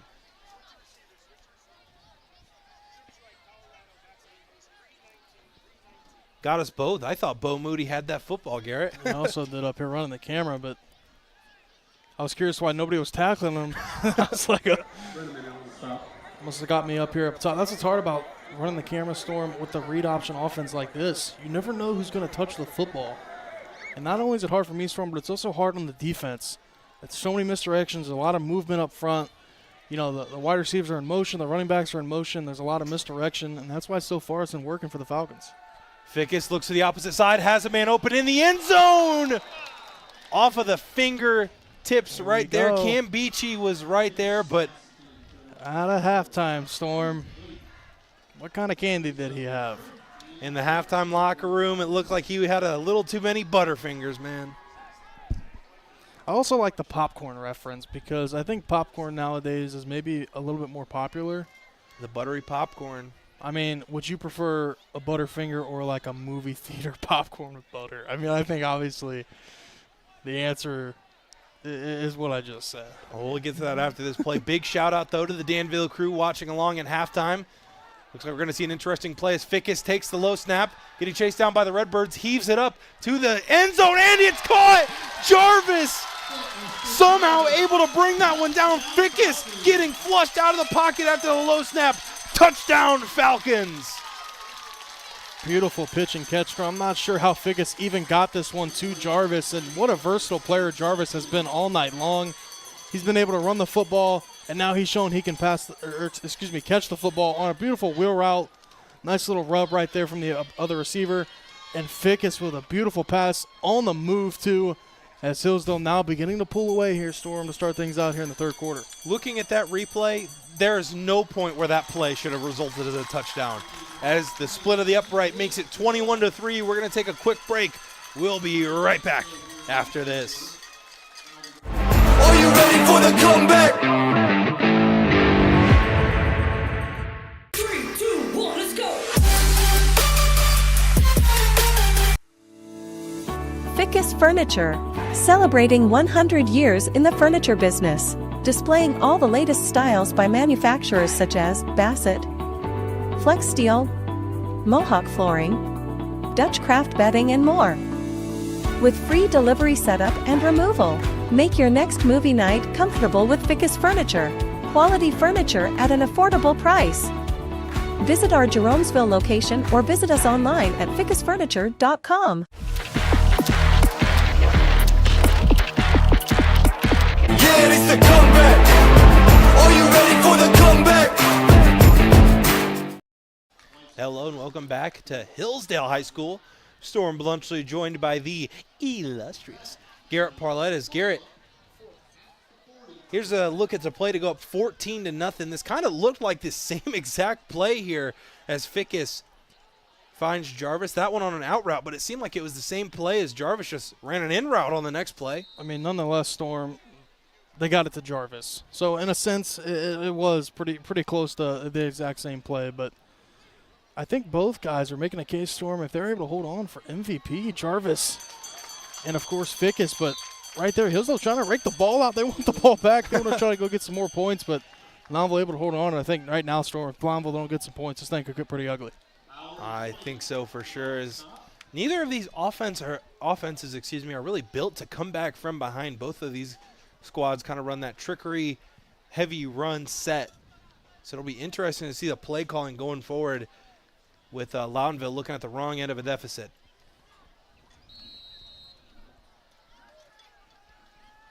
$8:55 left to go here in the third quarter. On your Simonson Construction Services scoreboard. Excuse me. It's that Red Robin's from earlier, Garrett. Oh. It is not being friendly. Wish I had those pretzel bites again. I wish I had those mozzarella sticks. I think we're going to take a timeout here from Loudonville.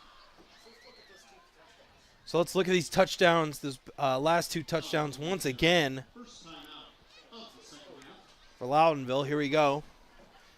Fickes rolls out to his right. This time Jarvis on the out route.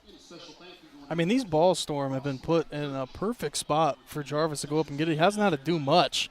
Obviously get open, but it's going to be a wheel route, and then it's going to be a pick on the outside from the outside receiver. And, man, Fickes off his back foot, too, rolling to the right. I mean, it don't get much better than that. Maybe an early case storm for top play here tonight? I don't know. Early case. I mean, that's obviously very early, 21-3. Still time here for some more plays. But I think that has to be at least in the conversation. I think so, too, but we'll see. As I don't know. I actually do not know if a KMAC school won top play. Well, we'll have to tune in later tonight on the Friday Night Pigskin. But, I mean, Adam knows, but he doesn't like to give me his secrets. But we'll see. We'll see. I think it was almost a clean sweep last year of top plays for the KMAC. So we'll see if some of these other conferences can kind of get a piece of that pie. All right. Fumble storm. Fumble. That one coughed up. Loudonville is going to retain possession, and that's not what you want to see, Garrett. Basically a wasted play there. Yeah, I think just a little bit of miscommunication from the running back and the quarterback. I think that was Beachy back there. Not typically used to playing back there. Storm is usually slotted out at the wide receiver position. Also just burped up some of those pretzel storms. Yeah, it's fighting with me right now here in the Hillsdale press box. As Sprang takes it, hands it off, got a big gap. In the middle is Beachy, tries to make a man miss and does somehow. Gets out of it for a 9-yard gain.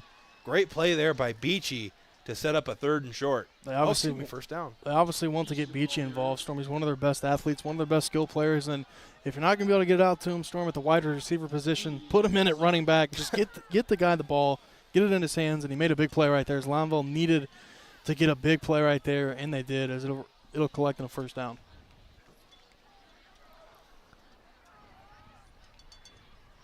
First and 10 here.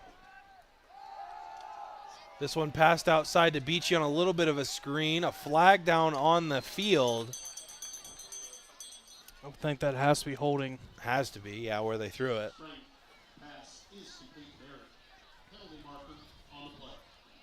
So we saw the flags in the first half kind of plaguing the Falcons, but now it's kind of the reverse side of that story is Loudonville. Some mental mistakes here early in this one. You think the score's got them rattled, Garrett? Obviously a hostile environment, too, and down 21-3. When you're down, Storm, it's beginning to get a little bit of frustration. You know, obviously both sides are talking a little friendly smack, I'm sure, down there. And some of it starts to wear on you, and it gets a little tiresome hearing some of it. But you got to keep your head in the game. You got to stay focused, and you can't have miscues like that because it'll do nothing but, hurt your chances of getting back into the game. And now, I mean, it's about 1st and 20 here for the Redbirds.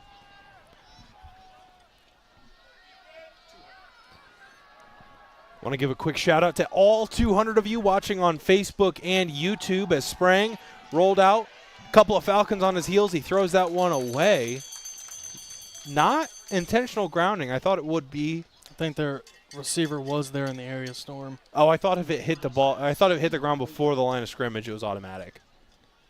Not if there's a receiver in the area, I believe. And he did have a guy out there, and those beginning to really pin their ears back, Storm, and get after Sprang. He hasn't had a lot of time. I mean, I don't even know. I can't even finish my train of thought. I don't even know. Pin their ears back, the classic. But big shout out to all 2 of you watching on Facebook and YouTube land. Not 2. You said 2. 2. Sorry, there are 200 of you. Big shout out. And it's packed here as well, Garrett. There are a lot of fans on both sides as this play is going to be blown up to make it 3rd and long, but no seats available over there on Loudonville side, and I think it's standing room only here for Hillsdale. Yeah, and from up here, Storm at the top, running the camera, the beautiful view. Looks great from up here. Packed house on both sides and a great out-of-conference rivalry. Take a look here at the shot. I mean, there's no room, Storm, for air here out here in the bleachers. Believe that there are more than 2 people here. Yeah, really. I get confused easily. Last week I kept saying Thursday, I guess, and it's Friday night football. Today I think there's only 2 people watching when there's 200. As Sprang rolls out, makes a move, dancing in the backfield, will hurdle a man and get pushed out of bounds. But I don't thrive when there's a lot of information being put at me very rapidly. Sticky coverage here from Hillsdale. I mean, there's no one open. Storm and Sprang's able to get outside the pocket and try to make something happen, but Hillsdale defensive backs are on those receivers like glue. There's nobody open, and great pressure, too, from the Hillsdale defensive line as finally they get to wrap them up, and it's going to bring 4th and Hayesville? Is that what we're calling it here? I think so. Oh, and back to kind of what we were talking about earlier. Yeah, no Butterfingers for me. They get stuck in my teeth. I don't like it. Sprang punts this one away. It's going to be a dribbler. Almost a disaster there from Jarvis, but he's able to hold on to it, and he's going to go down clinching that right knee. Think we're going to see another cramp here for him.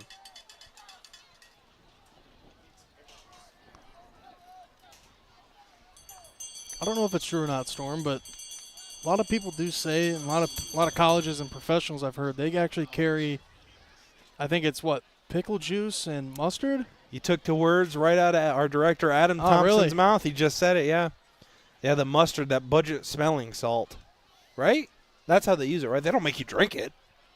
No, I think you drink it. I think you drink it. You drink mustard? No, I think so. I'm not sure. I'm not 100% sure. Adam's saying pickle juice. I think you definitely drink. We just had Coach Matt Dick on the coach's corner of Galleon and was kind of going over a little bit of pickle juicing. So that's what they're doing to stay loose. Dude, and I hate pickles. I could not. I do too. That. I don't know how. Well, no, I like pickles. I don't like pickle juice. Now, what if it were covered in barbecue sauce? That's a good question. Definitely not. Falcons on offense now. Presley Lewis, the senior, bouncing it outside. It's going to be a hold, Storm here. See right there on Sprang. He shot through there, Storm out of a cannon, and just a little bit too much jersey there from the Hillsdale offensive lineman. As it'll move back, the Falcons, so both teams here coming out. Oh, my gosh. With some flags. Hillsdale obviously scored on their opening drive out of the half, but their second crack at it starts off with a penalty. How far back? Are they going to put him on the 10? Oh, the 30. That seems like a lot. 10 yards? In high school, is that right? Yeah, it's 10 yards from, I believe, the spot of the foul. Oh, okay. I was like, that seems like forever. Could be wrong, though. I haven't read my high school ref book, a couple years now. The old armchair ref. That's coming up, bub. Thursday night, Lions, Kansas City. Feel sorry for you, buddy. I feel sorry for me, too. As Fickes drops back, looks to pass. He gets flushed out of the pocket, still looking downfield. Decides to just take off with it. Oh, my goodness.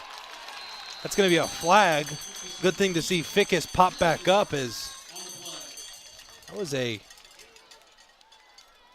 rough and tumble tackle. I'm not sure if he got him by the horse collar or not, Storm, but if he did, obviously that's a horse collar tackle and should be flagged, but it's kind of hard to tell from our angle. I think looks it was like the shoulder. It's too close to tell. They got the better eye down there, so.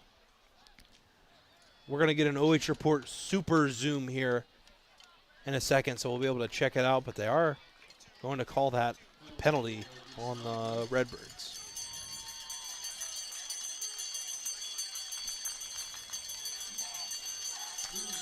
So penalties plaguing both teams as we take another look at our replay right here. All right, referee G-Man, put on the white cap. Let's see it. What do you got? Yeah, definitely horse collar. You think He's so? up around the neck. Yeah. Correct call there from the stripes. Big props to our director, Adam Thompson, for getting us that super view as Jarvis taking advantage of the good field position, rushing for another Hillsdale first down. It's been all them all third quarter. Storm, have you ever been to the Football Hall of Fame? The one in Canton? Yeah. I Like, never have inside? been inside of it, no. Well, they have a like a booth review station that you can go in and like watch a call. I did, yeah, I've seen that. Have you seen that? That's Yeah. pretty cool. That is. I actually really want to do that. I feel like that'd be super fun. I think they have something similar at the Baseball Hall of Fame where you can review calls like an umpire can, balls and strikes, which is pretty cool. So I thought they initially had that at the OH Report headquarters with Really? Travis. Yeah. We can kind of put the cap on and be a ref for a day with Travis. He'd be the man. We need to get that. We need to get that out there. We always have Travis kind of practicing with the different squads. We need him like to ref a game, I think. And me and you will be like the angry parents. We'll be like, "This ref stinks! Boo!" You know, What is he? Travis meet us in the parking lot. Boo! Who is Travis? Couldn't tell you, my friend. Could not tell you. I wouldn't be surprised if one day we all woke up and it just turns out Travis was a dream. Sweet. Nightmare, maybe. To me, indifference. We get back to action time, ticking off the clock. 5 minutes left here in the third quarter. Fickes hands it off to Jarvis, who makes one move. Cut back action. Another first down.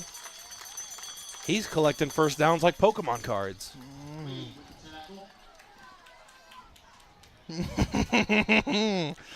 What a great little go there, Storm. I really like that. It's new. It's something new. I thought it was clever. See, I like more. He's collecting first downs like Pac-Man munching on Super Dots. Oh yeah, that I don't know. That's iconic. Don't act like I mean, it it's isn't. iconic, but not in that. Not in that scenario. So 3 backs once again for Hillsdale. They hand it off again. It's going to be Jarvis. And they've been going to him all night long, whether it be through the air or on the ground. Jarvis has been a favorite target as we get a flag very late after the play. So, Storm, we didn't have too many penalties there in the first half, but here to start the second half. A lot of calls here on both sides, really. I think it's going to either be some unsportsmanlike conduct or maybe some unnecessary roughness. So we take a look at the refs conversing. You any good at reading lips, Garrett? Oh, I am. I think the white hat one's going, yeah, the OH Report's here. Storm's really, really handsome and perfect, and he's really cool. After the play, dead ball, unsportsmanlike conduct, number 9. Half the distance to the goal. There you go. I don't know. I don't think that's what he said. That is 100% what he said. Look where they're moving the ball. It was. You're welcome.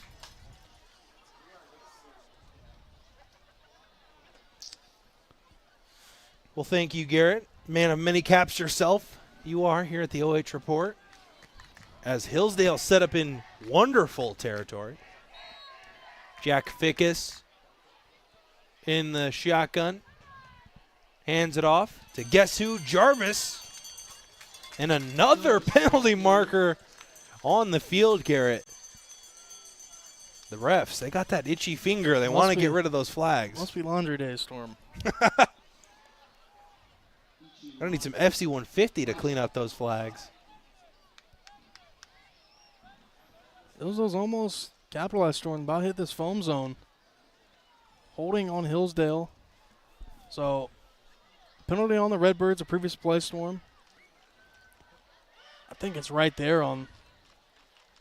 Can't get the number there, but it was one of the offensive linemen for Hillsdale. So, slow-moving third quarter here, Storm. 4:12 remains as Hillsdale scored on their opening possession, but has been able to move the football, but still a lot of penalties here in the third. I know you love when I ask my questions, Garrett, that I know you don't have the answer to. So here's another one. What do you think the record is for amount of plays in a row with a penalty? Jarvis on the handoff. Gets stood up, almost gets back to the original. I feel like it can't be too high. Like 3? I would say like 3 or 4. No, I could definitely see more than 4. I could see like 4. I could see 4. Because I feel like at that point. But I don't know. But it doesn't have to all be from the same team. I don't know. I would still say like over or under 5. Over under 4.5. What do you think? I would say eat under. mustard or drink pickle juice. Hikers do it all the time. That was from the fan zone. As Fickes drops back, rolls out to his right, looking towards the end zone. He has a man. That's going to be Hayden McFadden. He's going to put it right on the 2-yard line. He's been eating all night tonight, Storm. Him and Fickes, they've been the 1-2 punch. And then adding Jarvis behind him. Been pretty unstoppable here, and now a chance to put some more points up on the board with 3 minutes remaining in the third quarter. So you've never had to eat the mustard, though? I would refuse. I don't like mustard. I love mustard. But see, I would just punch my leg. That's how I would get it. Oh, my gosh. Whew. Yeah. What was it? You want, like, Charlie horse condiment on your hot dog.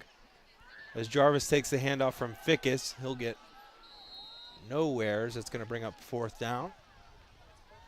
So you'd rather have a punch in the leg than mustard? I don't like mustard, man. I'm sorry. I would just walk it off. I've never had a problem like walking. Mr. Tough guy, man. No, do you understand what I'm saying when I say walk it off? I know. I'm just messing with you. Field goal unit, Storm. Interesting. I don't think we saw that in the first half from Hillsdale. Trying to tack on 3 points here. That is A.J. Brown, not of the Philadelphia Eagles, the Hillsdale Falcons. Kick is up, and it's good. So 24-3 now in favor of the Falcons. We're going to take a quick break. We'll be right back after this. Since 1974, Simonson has helped their clients stay on target to meet the goals and deadlines for their projects. From concept to completion, Simonson can design a plan and build a path for success. Let Simonson Construction turn that vision into a reality.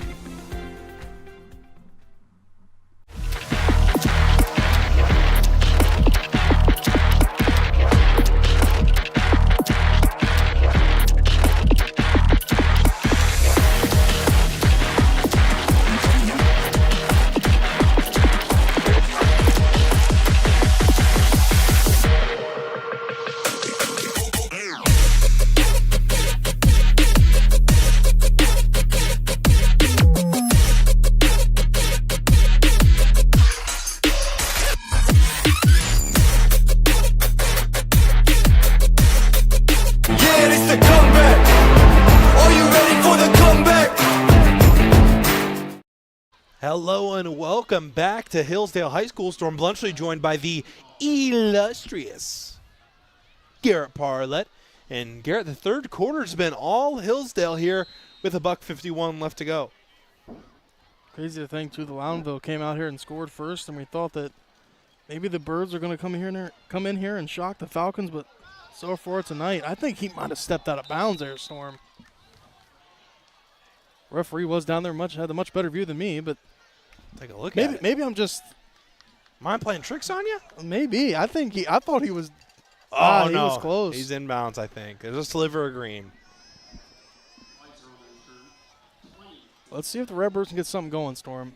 Outside of that first drive, this Hillsdale defense has completely shut down this Redbirds offense. At this point, you're not really even, thinking about the score. You're just trying to go one play at a time, one drive at a time, get some points on the board, and get some confidence back in your guys.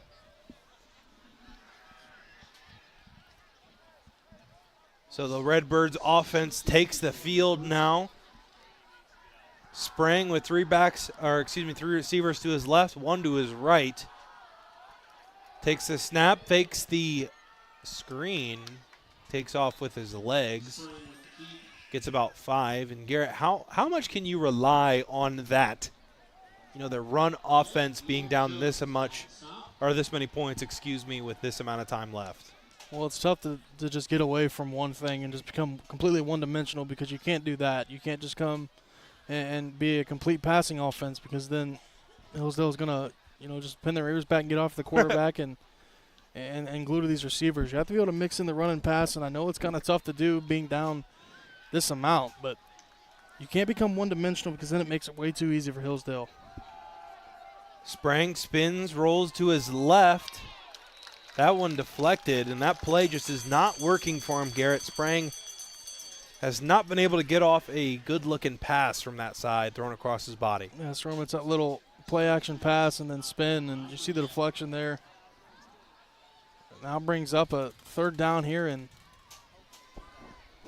quick 3-and-out opportunity here for the Redbirds. They're having a hard time moving the football. They can't get anything to go. The rushing attack isn't working, and neither is the pass, as it'll be Sprang an empty backfield.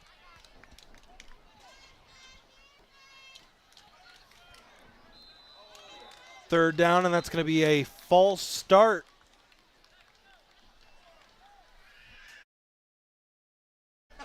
As we take a look at our sponsors here tonight, Simonson Construction Services. From concept to completion, we can help you make a plan, refine your vision, and build a path to success. 89 homes located at the exit of 151 just off 71 North in Mount Gilead. Carothers, Pest Control. Got a pest? Call the best. 419-314-3214. Now we'll get to the rest here right after this play as Sprang in shotgun.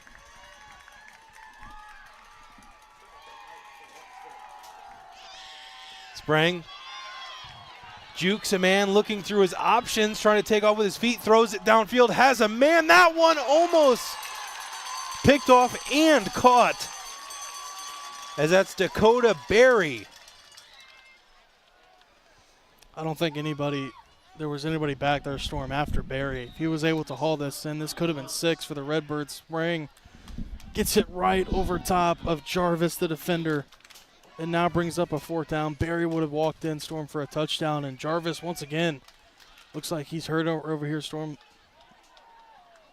Looks like he's grabbing for that leg again. Possible cramp situation once again. It's been bothering him all night long.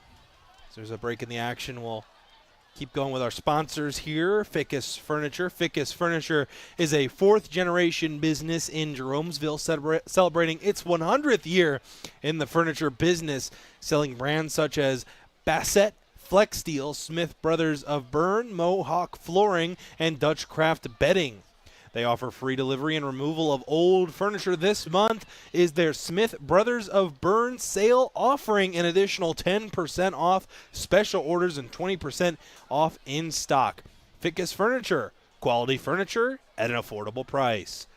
And, of course, Frito Lay. We are driven and inspired by our purpose, food that matters for life's moments. So while Jarvis is on the field, we're going to take a quick injury timeout. We'll be right back after this. Fickes Furniture, celebrating 100 years in the furniture business, displaying all the latest styles by manufacturers such as Bassett, Flex Steel, Mohawk Flooring, Dutch Craft Bedding, and more. With free delivery setup and removal, make your next movie night comfortable with Fickes Furniture. Quality furniture at an affordable price. Visit our Jeromesville location or visit us online at fickesfurniture.com.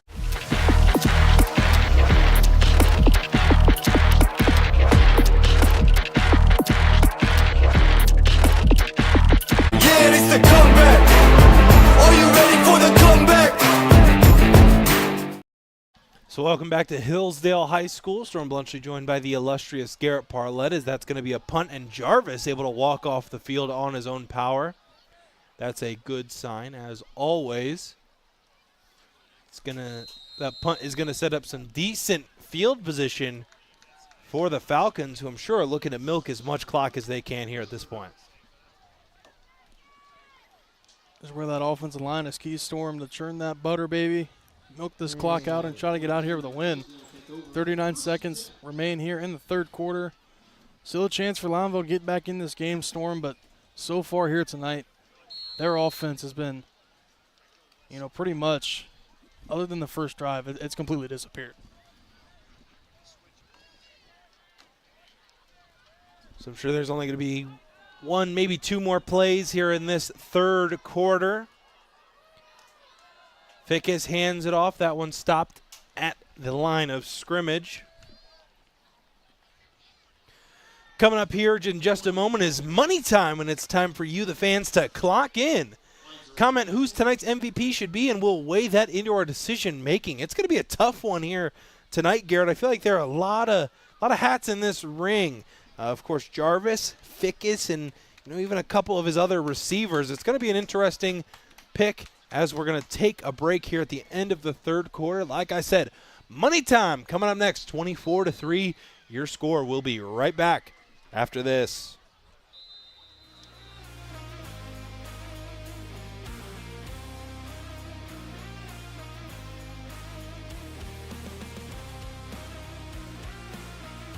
Are you ready for the comeback?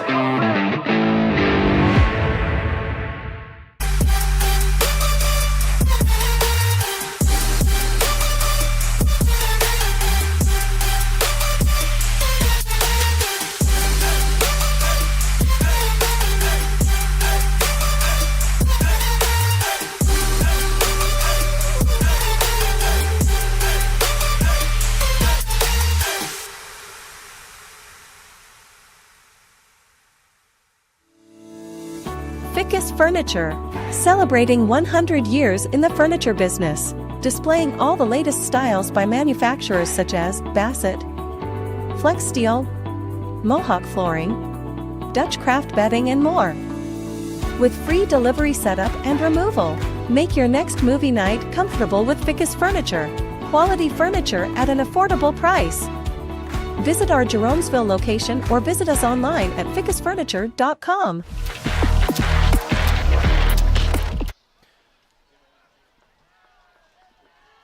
Welcome back to Hillsdale High School as we are underway here. Jaden McFadden that time on the run. We've got an interesting conversation here for MVP. Garrett, do you want to give away some secrets of who you're maybe thinking of voting for? Well, Storm, I think it's between three guys that you already had mentioned. I think QB Jack Fickes, his hat, is in that circle, as well as McFadden, the receiver out wide. He's had a couple of big plays, and of course Jarvis. I think those are the three guys, Storm, that are an option here tonight. So let us know who you think in the comments is going to be our MVP tonight. And this drive could be big in determining that fact as maybe a false start, Storm, I believe, on the far receiver, on the receiver here towards us. So, yeah, more penalty, Storm, here. Feels like it's week one. I know, yeah. And that's crazy because, besides those two penalties that took away two Hillsdale touchdowns, there hasn't really been much, but here in the third and the start of the fourth quarter, it's been a little bit of a sloppy game. Maybe the fatigue setting in.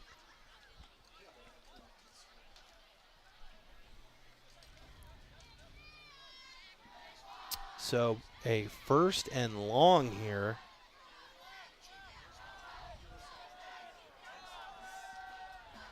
For Hillsdale. They decide to just keep it on the ground, a pickup of a couple. It's going to be Bo Moody.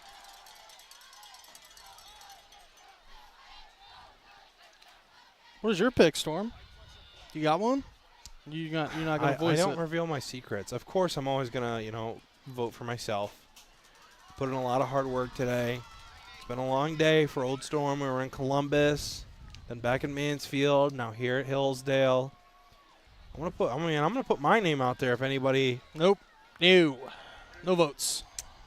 We'll see what the comments say. If you want to see Storm get interviewed as the MVP, let us know down in the fan zone. This doesn't cross you, Bob. Nobody's going to pick you. I don't know, man. I think a lot of people at Hillsdale like me. Is that one? There's the popcorn coming out. Just out of the hands. Third quarter break. Popcorn break is just a little too much butter. on the hands of the Falcons. That one falls to the turf. You know, Storm, when I played Hillsdale, You never dropped a pass, did you? we got throttled, actually. I tell this story all the time, I feel like, but I played Hillsdale one time in 7th grade, and I was an offensive lineman, and nobody was over me on the defensive line. As Fickes drops back, rolls out to his right, looks downfield. He has a man that's going to be Hayden McFadden to pick up the first down. But nobody was over me, so I shot up, and there was nobody around, and all I see is this middle linebacker who looks like he should have played D1 college football, and he just comes screaming down the middle and legitimately knocks the snot out of my nose. And that's when I realized that video was actually my passion and not sports. So I can see little Storm. I mean, So I got cleaned off. I was a good football player, but I got cleaned off the earth on that play. Also a really good baseball player. I was a horrible baseball player. It's going to be first down here for the Falcons. Brock Bauer. Big hit. After making a couple of moves, takes a big hit. Let's take a look at this one once again. Guess what, Storm? What's up, bub? We got another flag, buddy. Maybe helmet to helmet on that one. Let's see it, Mr. Lip Reader. What's he saying? Holding on the offense. I think he said way more than that. He did. I couldn't catch up on the last part. I was trying, but I couldn't catch up. So we're going to take a look here. The replay once more. We're going to try to see where the holding came from. I think it was, I don't know, Garrett. What do you think? I didn't get a good view on the replay, Storm, but I would think that, if they saw it down there, they got a much better view than we do. It's an art to hide the holding down there, Storm, for these offensive linemen. It's tough to be able to do and not get caught, but right there, the offensive lineman wasn't able to keep the hands inside. So, Garrett, as a veteran lineman, maybe give some of these young bucks some tips or pointers on how to hide the holding. I don't know if there's any tips to give, Storm, on broadcast, but it's obviously an art, and I mean, let's be honest here. Let's just state the obvious. It's almost impossible not to hold somebody on every single play. Obviously, it's got to be egregious to be called, and it's got to be, within someone that's able to make a play on the ball. But you got to keep your hands inside. That's all I'm going to say. You got to keep your hands inside. You don't want to get out on the shoulder pads. That's when you're going to get called for it. Aaron Helbert in our fan zone saying hello. So, hello to you as well, Aaron. I'll actually even go on the record, Storm, and say I never had a holding penalty my entire high. I didn't. I promise. I'm gonna call Coach Haverdale after. Call Coach Hickey. He's my offensive line coach. All right, I'm gonna call him after this. I never even had a penalty. The same could not be said about me. We'd be in the huddle. Brevin King would come back and say, "Fellas, it's on 2," and on 1, I'd be 40 yards down the field. You seem like that guy, Storm. I'm glad we didn't play together. I was trying to give 110%. It was even worse defensively. I would blow guys off the field. As Fickes takes a hit there, able to get it away, and Fickes is able to get up after this mean hit.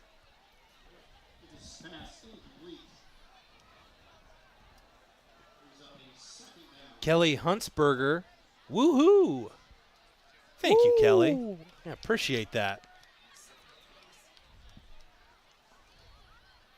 Lynette Cross, yes. Oh, we already got that one. Eat mustard or drink pickle juice. I feel like you're kind of drinking mustard, too. You don't really eat mustard. Yeah, and you told me that you drink Josh mustard. House watching from Saratoga Springs, New York. Go Falcons. That's a new one.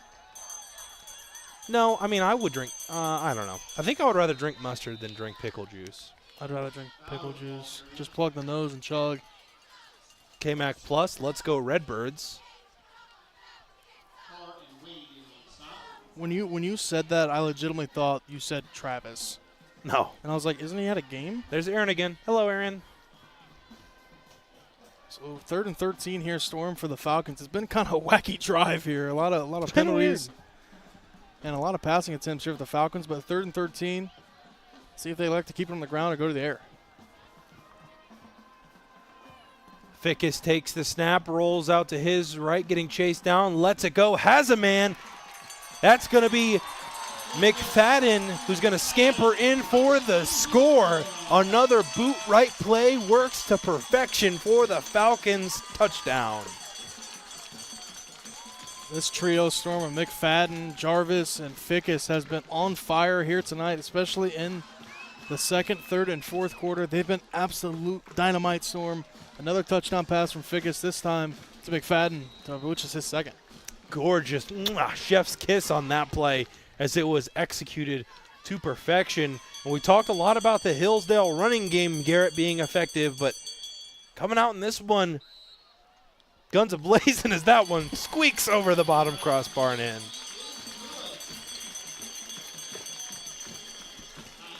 We're going to take a quick break. We'll be right back. 31-3 your score. Stick with us after this. Since 1974, Simonson has helped their clients stay on target to meet the goals and deadlines for their projects. From concept to completion, Simonson can design a plan and build a path for success. Let Simonson Construction turn that vision into a reality.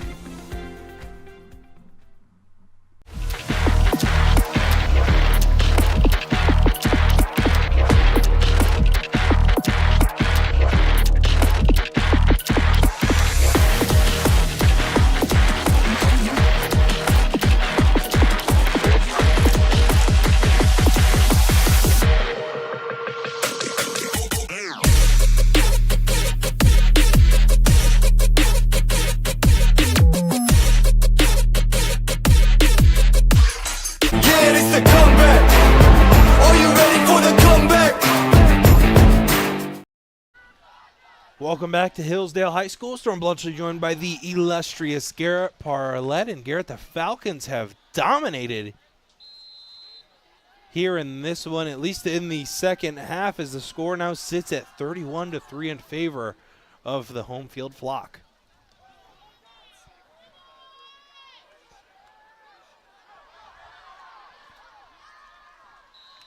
You don't, Storm, don't mean to cut you off there. Oh, but go ahead. Sorry. I was waiting for you to talk. And then, I was thinking. I thought you fell asleep up there. No, sorry. I was thinking. I actually think I have a picture of me and my sister with Tuffy, the mascot. I'll have to have my mom try to dig it out of the scrapbook, but I'm almost positive I have one.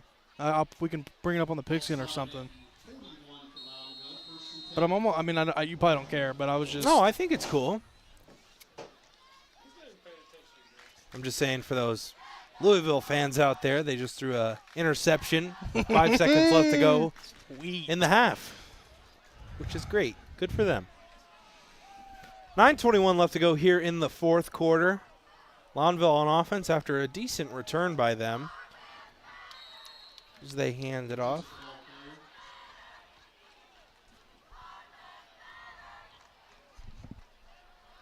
Got a little student section. Trying to hear what they were saying. I was too. I didn't hear it. I thought I heard we're just better. I could be wrong though. Well, got the double earmuffs on up here, so couldn't hear completely, but.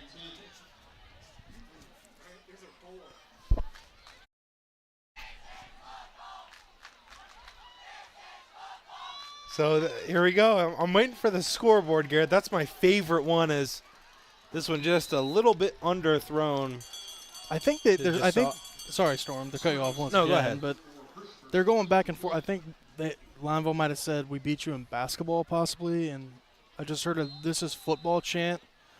So the old banter back and forth is we're going to get a timeout call from Loudonville to think of a cheer. Maybe. I mean, it's kind of hard. I want to get a shot of the student section, but I got the speaker in front of me. I can't really get a shot, but that's all right, buddy. I can get a shot of the Loudonville student section. Well, our director, Adam Thompson, is not in the room currently, so. Oh, here we go. What's going on down there, buddy? What are they saying? That's the cheerleaders. No, they're just. I think they might be singing an alma mater. No, they're definitely chanting something. Did you not hear that? No, I didn't hear it.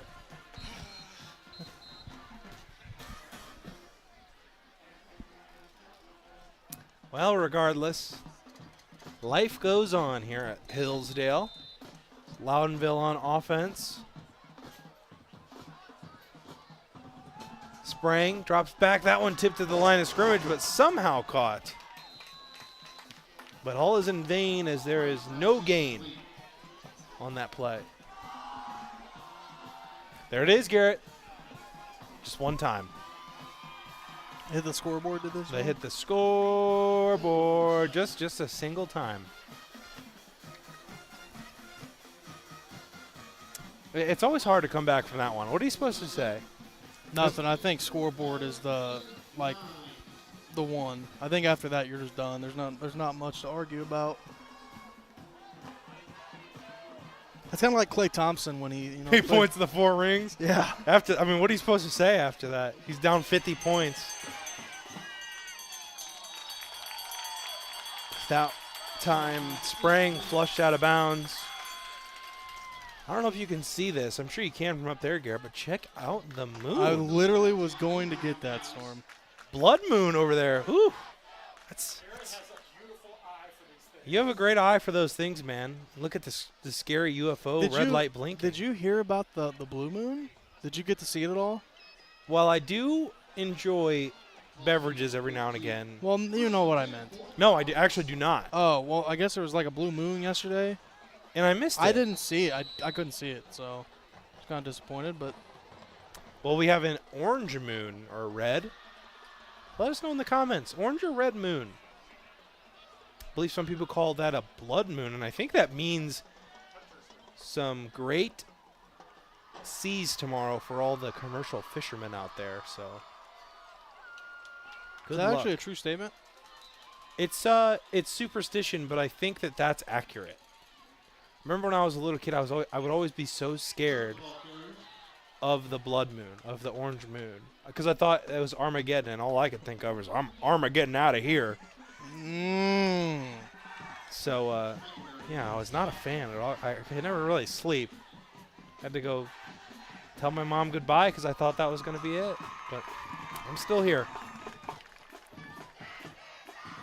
Another handoff as the second unit, I believe, has come in for Hillsdale. All they really have to do is run this one out. Garrett Loudonville, though, chanting back.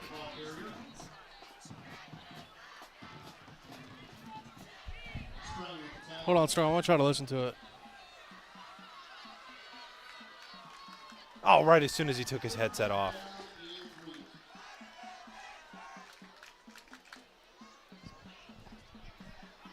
They're stating stuff, Storm, that I don't think I can repeat on broadcast. Oh! Yikes. Somebody's going to get attention. Nothing vulgar, I don't think, okay. but just I'm going to keep it off the airwaves, and I'm going to let them handle their business, Storm. Now there are the young Loudonville kids trying to create some havoc. Remember when you were a little kid, Storm, and you'd go to the high so school games and you'd walk on the other side and think you were so cool? We got in some serious trouble one time because we were like fighting. Yeah, that's usually how it goes. I can't remember. I think it was at Loudonville. Oh, they were probably fighting me then. I probably was. Probably little me and little you fighting. Those tackle football games behind the bleachers, man, they were bloody. They were brutal. Those are some core memories that everybody has to have.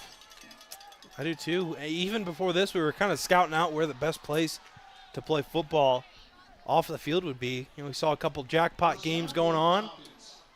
And you're not a fan, I guess, of jackpot. Not a jackpot guy, Storm. Did you see this down here on the sidelines? 2 kids in crutches were just racing, and number 11 dusted the kid in the white shirt. That was awesome.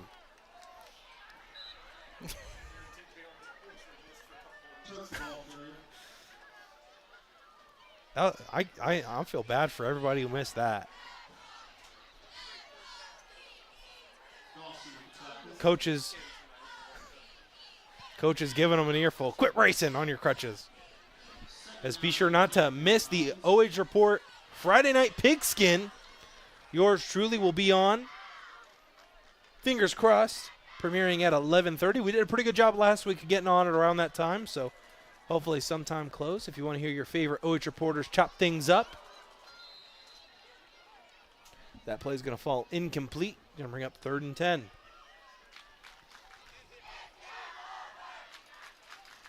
Getting the "this is over" chant storm from the Hillsdale student section down here.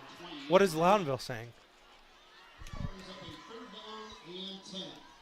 I think they're getting something going. Storm, I hear some. Look like they're talking to each other. Oh, they're hitting there. We can't hear you. There it over is. Here.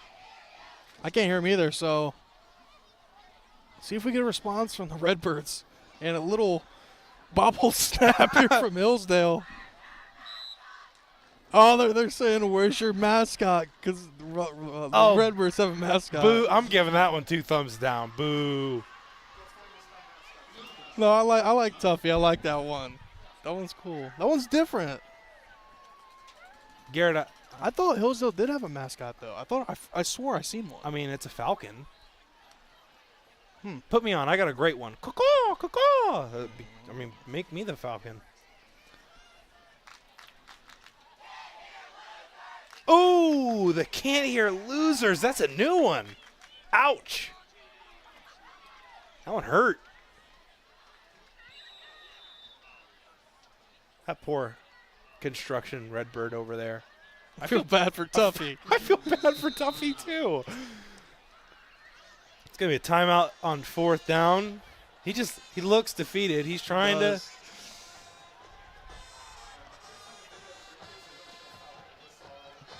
All good. Can we go to the GoPro so we can get? Yeah. All right, go. Let's see it. I want to see Tuffy up close.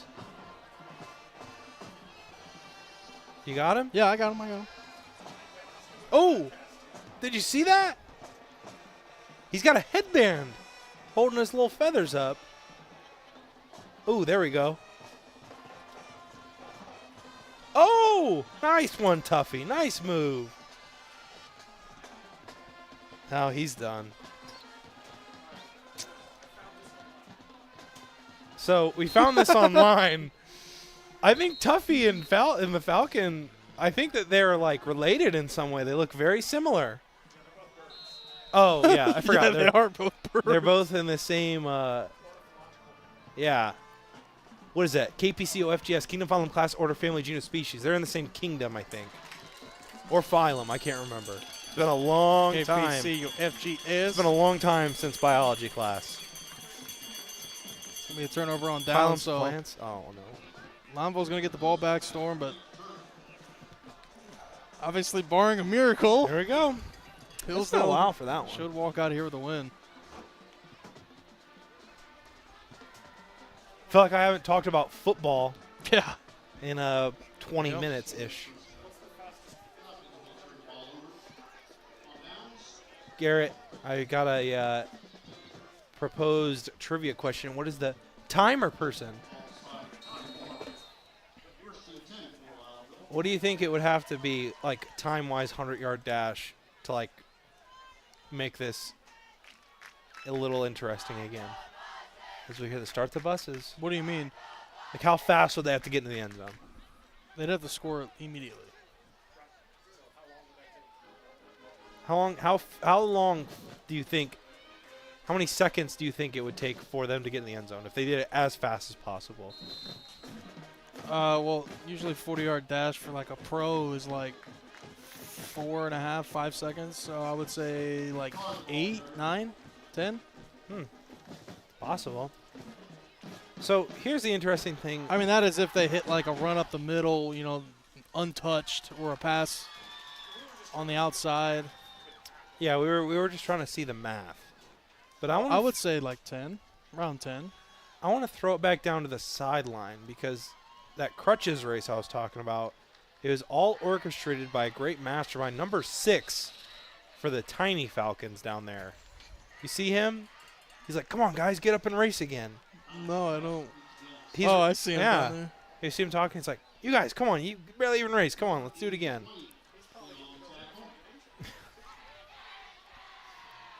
So the mastermind behind the race.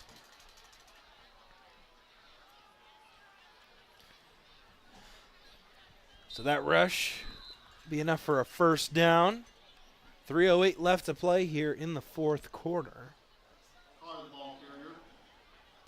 And Garrett, it is a long weekend. How do you plan to spend your Labor Day Monday off of work?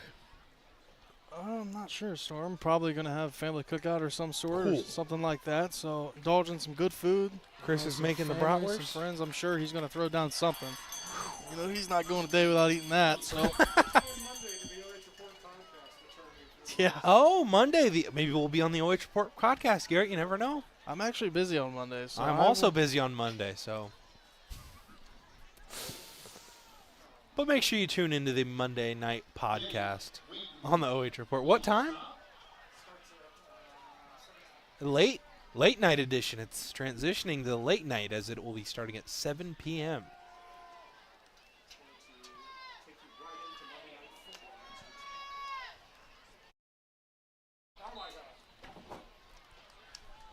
So that run, gain about 5.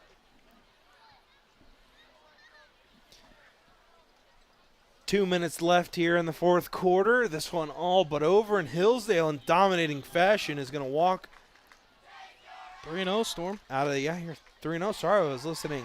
The Hillsdale Falcons student section not giving up as take your L. Little Fortnite take your L. Look at this improvising. Look like we're going to get a holding call, though, Storm, as the flags continue here tonight. Oh, Loudonville?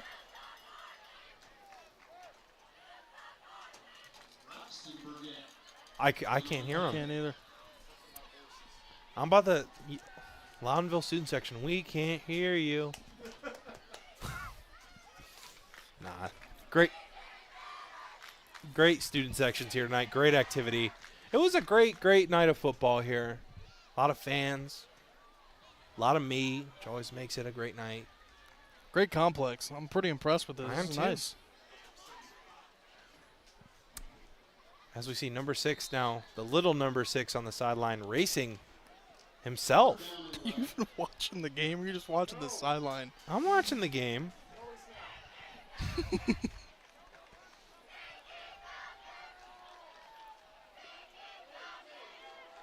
As this one is going to be a big play from number 4, Caden Donaldson.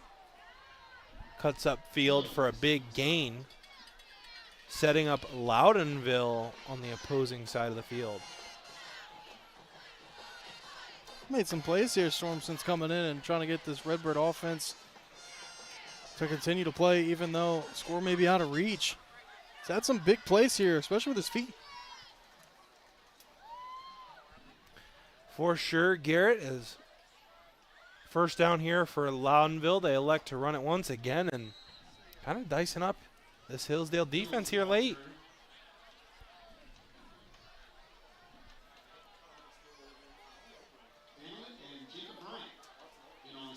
Big shout out to everybody watching here in the fan zone. Got a lot of different locations watching, both inside and outside of Ohio.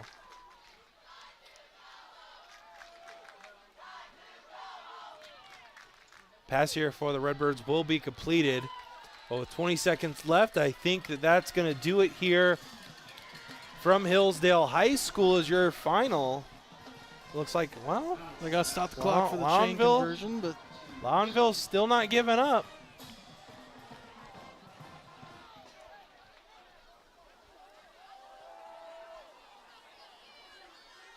Loudonville. Quarterback decides he's going to take off, cuts back towards the middle. There's going to be 2.1 left, and Loudonville's going to have one last shot to get into pay dirt. Oh, nope. It's going to continue rolling, and that's going to be it. So here from Hillsdale High School, 31-3, your final score. We're going to take a quick break. We'll be right back with MVP interviews as well as our final stats and our post-game show. We're going to take a quick break. We'll be right back after this.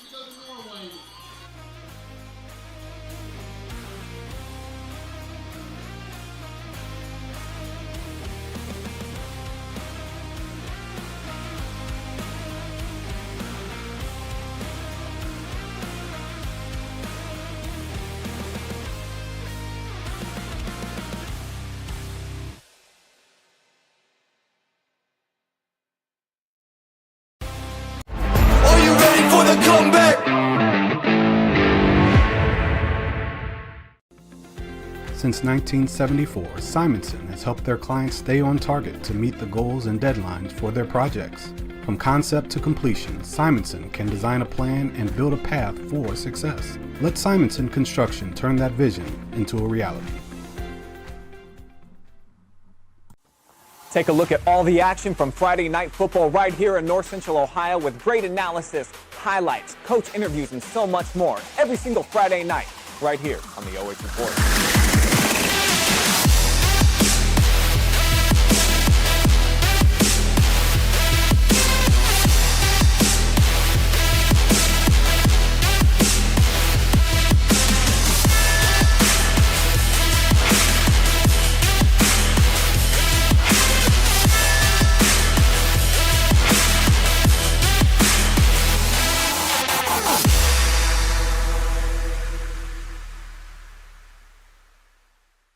Having Frito Lay variety packs is a lot like having kids. You get a lot of flavor packed into small packages, and it's impossible to pick a favorite.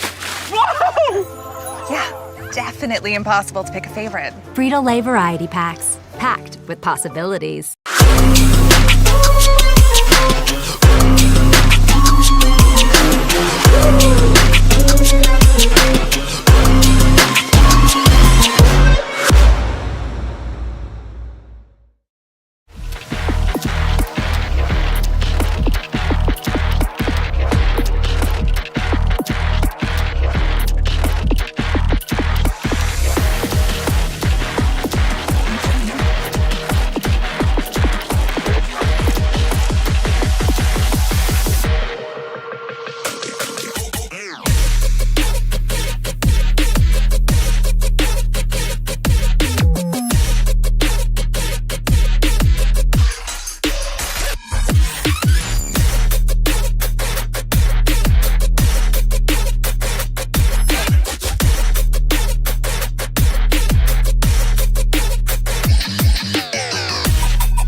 Fickes Furniture, celebrating 100 years in the furniture business, displaying all the latest styles by manufacturers such as Bassett, Flex Steel, Mohawk Flooring, Dutch Craft Bedding and more. With free delivery setup and removal, make your next movie night comfortable with Fickes Furniture. Quality furniture at an affordable price. Visit our Jeromesville location or visit us online at fickesfurniture.com. Since 1974, Simonson has helped their clients stay on target to meet the goals and deadlines for their projects. From concept to completion, Simonson can design a plan and build a path for success. Let Simonson Construction turn that vision into a reality. Take a look at all the action from Friday Night Football right here in North Central Ohio with great analysis, highlights, coach interviews, and so much more every single Friday night right here on the OH Report.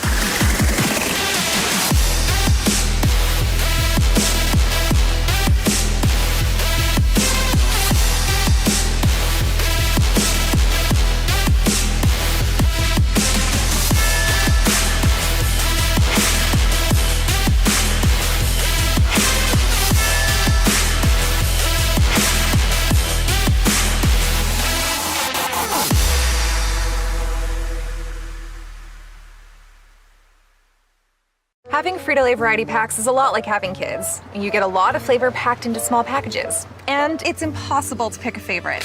Whoa! Yeah, definitely impossible to pick a favorite. Frito Lay variety packs, packed with possibilities.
Welcome back to Hillsdale High School for your 89 Homes MVP player of the game. And no surprise here, as Jack Fickes is going to be our MVP with 4 passing touchdowns. Mr. Jack Fickes, what were you seeing out there that opened up the field and made it so easy for you to dice this Loudonville defense? Yeah, so we came in. They were stopping the run, so obviously we had to hit them over the top, and credit goes to our slots and receivers. They made plays, and I just delivered the ball to them.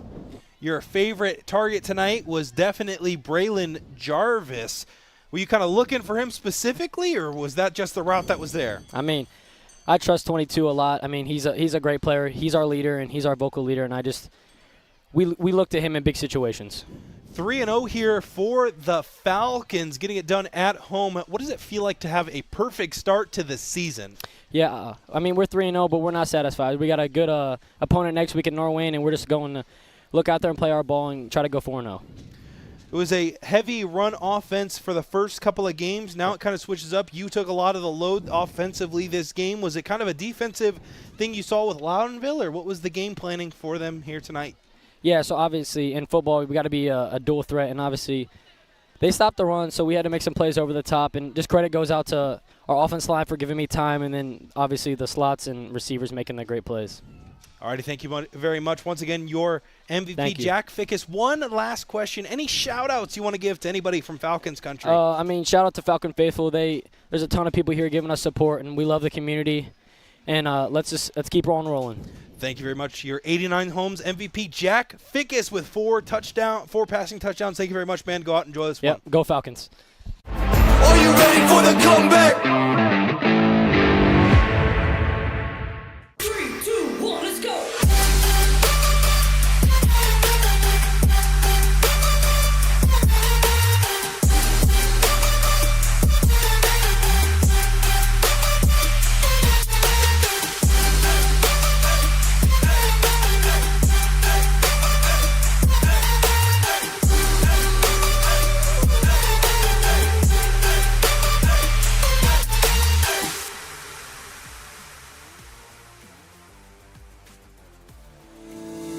Fickes Furniture, celebrating 100 years in the furniture business, displaying all the latest styles by manufacturers such as Bassett, Flex Steel, Mohawk Flooring, Dutch Craft Bedding, and more.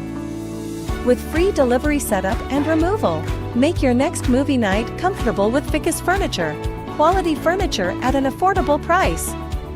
Visit our Jeromesville location or visit us online at. Now back with our Carothers, post-game show. It's a tricky name for those pest control boys out there at Carothers, but 31-3 your final. Storm Bluntschly joined by the illustrious Garret Parlett, and as we bring the stats up, Garrett, Loudonville had some momentum early, but it kind of fell away in the second half as Hillsdale dominated there at the end.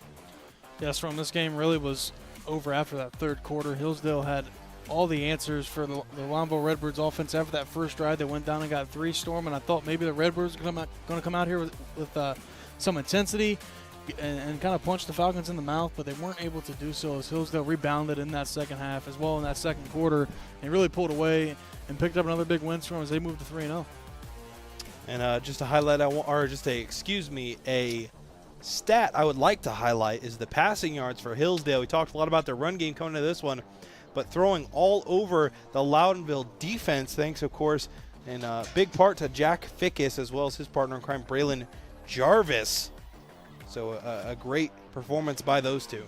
Yes, from Fickes tonight. I mean, this is a great game to have on film if you're Hillsdale, because now you know that you can also pass the ball storm. You're not a one-dimensional offense, and it also is going to put other teams at bay when guarding, that run game that Hillsdale have. That so many guys, touch the football.